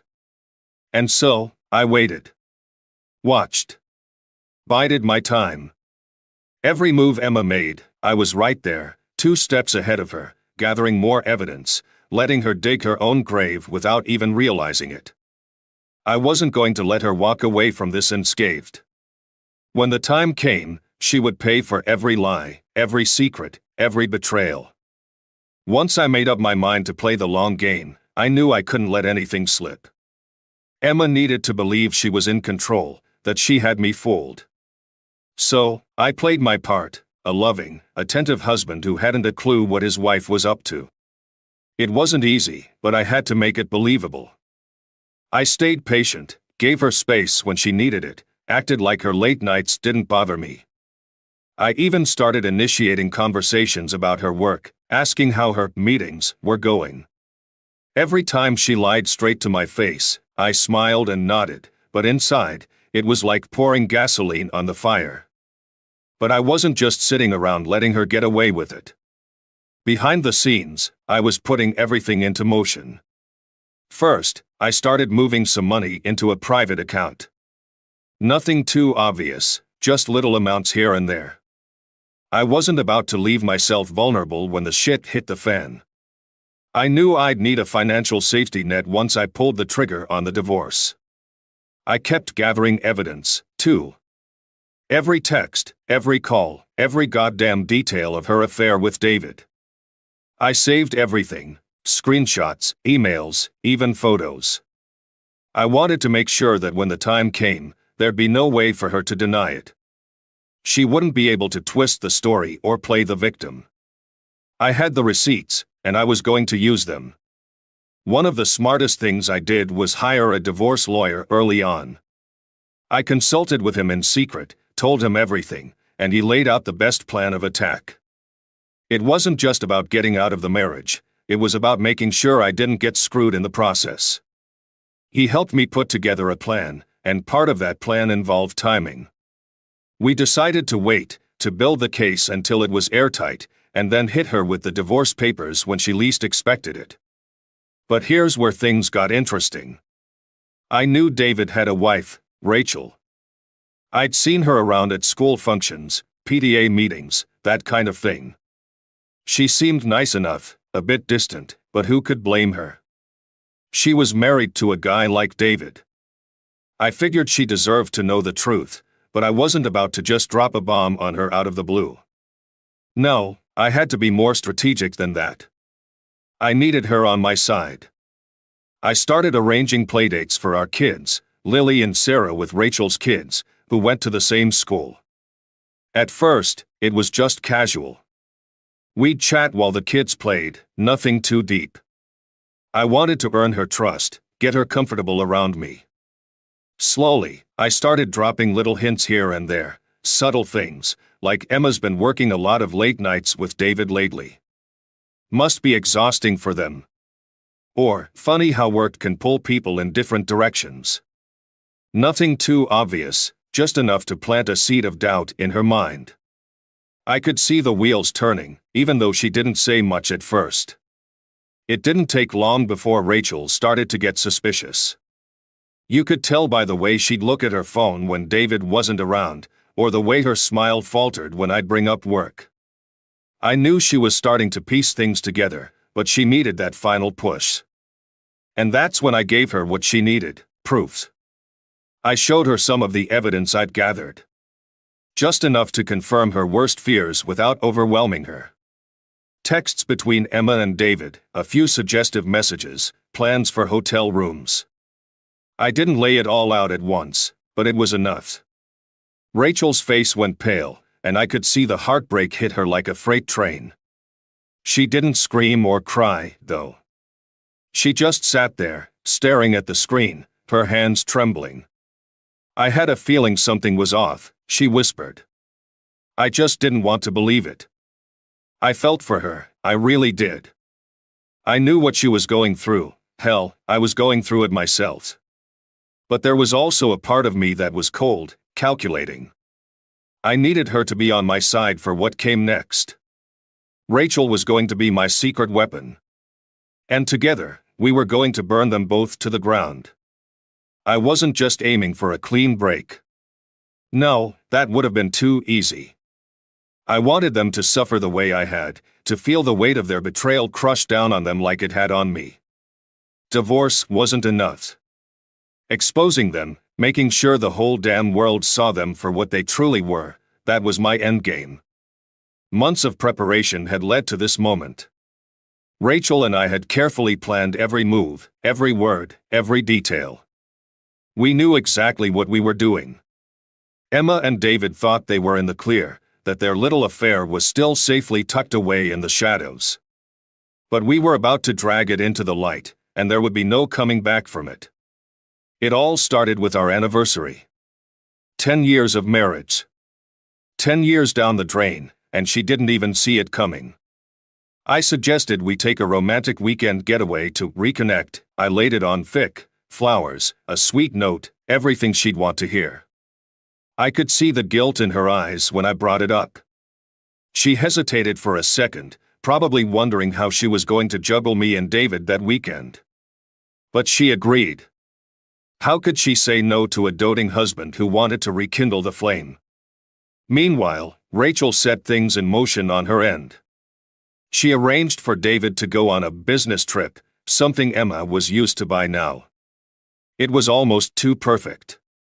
David wouldn't even think twice. We picked a hotel not too far away, one they'd be comfortable sneaking off to, as they had so many times before. The stage was set. The night of the trip, everything fell into place. Emma and I checked into the hotel, but I wasn't planning on spending a single minute there with her. Rachel and I had been keeping tabs on David and Emma, and we knew exactly where they'd end up. I made some excuse to Emma about needing to handle a work call, and I slipped out of the room. My heart was pounding, but my mind was sharp. This was it. Rachel was already waiting in the hotel lobby when I got there. We exchanged a silent nod, both of us knowing what was about to happen. We made our way to the room where David and Emma were supposed to meet, adrenaline rushing through my veins. I had the camera ready, no way were they talking their way out of this. We waited for what felt like an eternity in that hallway. My hands were shaking, but not from fear. From anger. From months of holding this shit in, from pretending like everything was fine while they fucked around behind our backs. And then, we saw them. Emma and David arrived separately, as they always did. First David, then Emma, slipping into the hotel room like it was their own private playground. They didn't have a clue that their whole world was about to come crashing down. Rachel and I gave them a few minutes to settle in, just enough time for them to drop their guard, to feel safe. Then, without warning, we burst into the room. The look on their faces was priceless. Emma's eyes went wide with shock, her mouth opening and closing like a fish gasping for air. David froze, completely dumbfounded. They didn't even have time to cover themselves up properly. It was a perfect snapshot of their pathetic little secret life. I could see the panic wash over Emma as she realized what was happening, but it was too late. I made sure the camera caught every second. I kept my voice cold, detached, as I spoke. Surprise. I've known for a long time, Emma. I've known about all of it. She tried to stammer out some sort of excuse, but I wasn't interested. The time for lies was over. Her face was pale, her hands trembling. She couldn't even look me in the eye, and that's when I knew, this was it. She knew the game was over. There was no wriggling her way out of this one. She'd been caught, and there was nothing left to say. Rachel, too, stood there silently, her expression as icy as mine. David had this ridiculous, deer-in-the-headlights look on his face, like he couldn't believe this was happening. Honestly, I think he was more worried about what Rachel would do than the fact that I was standing there recording the whole thing. I made sure to get everything on tape, every word, every reaction, every moment of their humiliation. Emma could barely speak, and when she did try to open her mouth, I cut her off with a wave of my hand. Save it, I said, my voice colder than I'd ever heard it. You don't get to explain anything. In that moment, I felt a strange sense of calm wash over me. Months of anger, pain, and betrayal had led me to this point, and now that I was here, now that I had exposed them, I felt detached. I had been preparing for this for so long that when it finally happened, it was like watching someone else's life unfold in front of me. There was no screaming, no yelling, no drama. Just the cold, hard reality of what they had done, laid bare for all of us to see. Emma stood there, frozen in place, while David fumbled for words, trying to salvage some shred of dignity. But there was nothing they could say or do to change what had happened. Rachel and I walked out of that hotel room without another word. We didn't need to stay and watch them scramble for explanations or beg for forgiveness. We had what we came for, proofs. They couldn't deny it anymore. The truth was out, and there was no hiding from it. As we left, I knew that this was just the beginning. The divorce was next, and with the evidence I had, Emma didn't stand a chance. But at that moment, walking away from that hotel room, I felt like I had already won. After that night at the hotel, I knew it wouldn't be long before Emma came crawling back, trying to salvage whatever was left of her shattered life. And sure enough, a few days later, she came to me, her eyes red and swollen from crying, pleading for forgiveness. "Jack, please," she sobbed, standing in our kitchen, the place where we used to share meals, now a battlefield for the broken remains of our marriage. It was a mistake. I wasn't thinking clearly.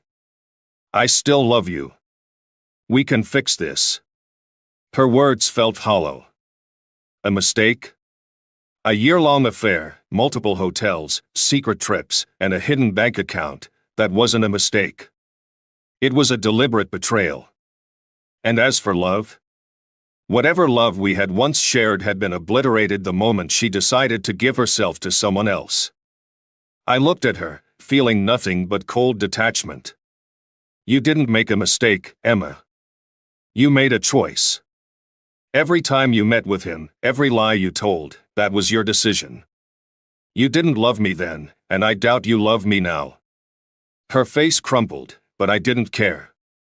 I wasn't going to let her weasel her way back into my life with apologies and crocodile tears. This wasn't about forgiveness anymore. It was about closure and consequences. I reached into my jacket pocket and pulled out the divorce papers I had been carrying for days. The look on her face when I handed them to her was almost satisfying. Shock, disbelief, horror, it all flashed across her features in an instant. "Sign them," I said, my voice steady. "We're done." She looked down at the papers, her hands trembling. "Jack, please, don't do this. We can work through this. I'll go to therapy, I'll do anything you want." I shook my head. "There's nothing left to work through. You killed our marriage, and I'm not interested in trying to revive something that's already dead." She didn't argue anymore. She just stood there, clutching the divorce papers like they were a lifeline she couldn't grasp. I turned and walked out of the kitchen, leaving her alone with the wreckage she had created. The fallout was swift. Rachel didn't waste any time either. She filed for divorce from David the very next day. The scandal spread through our social circle like wildfire, and soon enough, everyone knew what had happened. David lost his job. Turns out, sleeping with a colleague's wife isn't exactly great for corporate reputation. As for Emma, her social standing was obliterated. Our mutual friends distanced themselves from her, and whispers about her affair followed her everywhere she went. It was almost poetic. While I had been the one left humiliated and betrayed, now it was Emma and David who were on the receiving end of public shame. Their little secret had been exposed for all to see, and there was no hiding from it. But what mattered most to me wasn't the gossip or the ruined reputations. It was my kids, Lily and Sarah. I wasn't going to let Emma drag them into this mess. I had gathered more than enough evidence to ensure that I would get full custody, and when it came time for the court hearings, that's exactly what happened. The judge didn't even blink before awarding me full custody of both of our children, citing Emma's infidelity and lack of stability. Watching Emma's face as the judge read the decision was a moment I'll never forget. She looked devastated, like everything she had fought to hold on to was slipping away. And in a way, it was. She had lost me, lost her social standing, and now she had lost the most important thing of all, our kids. But that wasn't my problem anymore. I had fought my battle and won, and now it was time to move on. When it was all said and done, I stood on the other side of the storm, victorious. The divorce settlement had gone exactly as planned. I kept the family home, the place where Lily and Sarah had grown up, the place that still had the echoes of a time when life felt whole. I walked away with primary custody of my daughters, ensuring they'd stay with me, away from the chaos that Emma had caused. And Emma? She was left with scraps, a small apartment and visitation rights. Everything she thought she'd keep, she lost. It wasn't just about the money or the house, it was about the fact that she'd thrown away her family for nothing. I had spent months preparing for this, setting the stage for my victory, and it had paid off. Financially, I was secure, but more than that, I had come out on top emotionally. I didn't just survive the betrayal, I reclaimed my life from it. Every piece of evidence, every cold, calculated move, had been worth it in the end. I had made sure that I wouldn't be the one left picking up the pieces. Emma, on the other hand, struggled. After the affair became public knowledge, she was ostracized, left to face the consequences of her actions alone. David was out of the picture, his life in ruins after losing his job and his own marriage. He had been nothing more than a temporary thrill for her, a distraction from whatever emptiness she felt. And now, she had to live with that emptiness, isolated and left to figure out where she had gone wrong. It wasn't my problem anymore. I had no regrets. The pain she had caused me was real, but so was the strength I found in rebuilding my life. I focused on being a father to Lily and Sarah, making sure they knew that they were loved and protected. The time I spent with them was the most important part of my day now, and watching them grow, seeing them laugh and play, gave me the sense of purpose I thought I had lost. For the first time in a long while, I started trusting myself again. I realized that Emma's betrayal hadn't broken me, it had made me stronger. I had come out of this nightmare with my dignity intact, something Emma could never say for herself. She had been reduced to a shadow of the woman I once knew, someone desperately trying to rebuild a life she had single-handedly destroyed. In the end, my revenge wasn't about destroying her, it was about reclaiming what she had tried to take from me, my sense of self, my confidence, my future. By playing the long game, by staying patient and calculating, I didn't just win the divorce. I won my life back. I had shown Emma that her betrayal wasn't the end for me, it was the beginning of something better. I'm sharing this story not because I'm proud of what happened, but because I want others to know that you can come out the other side. Betrayal like that feels like it's going to tear you apart, but if you're smart, if you stay focused, you can rebuild. You can reclaim your life, just like I did. In the end, her downfall wasn't my victory, it was hers. Because she chose it. All I did was make sure she couldn't drag me down with her. It's been a year since everything went down, and I figured I'd give you all an update. A lot has changed in my life, and I honestly never thought I'd be in such a good place after everything that happened. If you'd told me a year ago that I'd come out of this stronger, happier, and more at peace, I probably wouldn't have believed you. First off, I've been doing well, better than I expected, to be honest. After the dust settled, I focused on rebuilding my life, and that meant putting all my energy into being the best father I can be for Lily and Sarah. They're both doing great, by the way. They've adjusted to the changes much faster than I thought they would. I think the stability of staying in the family home helped, and I've made sure they know they're loved, no matter what. Emma, as you might have guessed, isn't really part of our lives anymore. She's got her visitation rights, but the relationship between her and the girls has been strained, to say the least. I don't encourage or discourage it. I let them make their own decisions, and right now, they're not too interested in spending much time with her. I think they're still processing everything.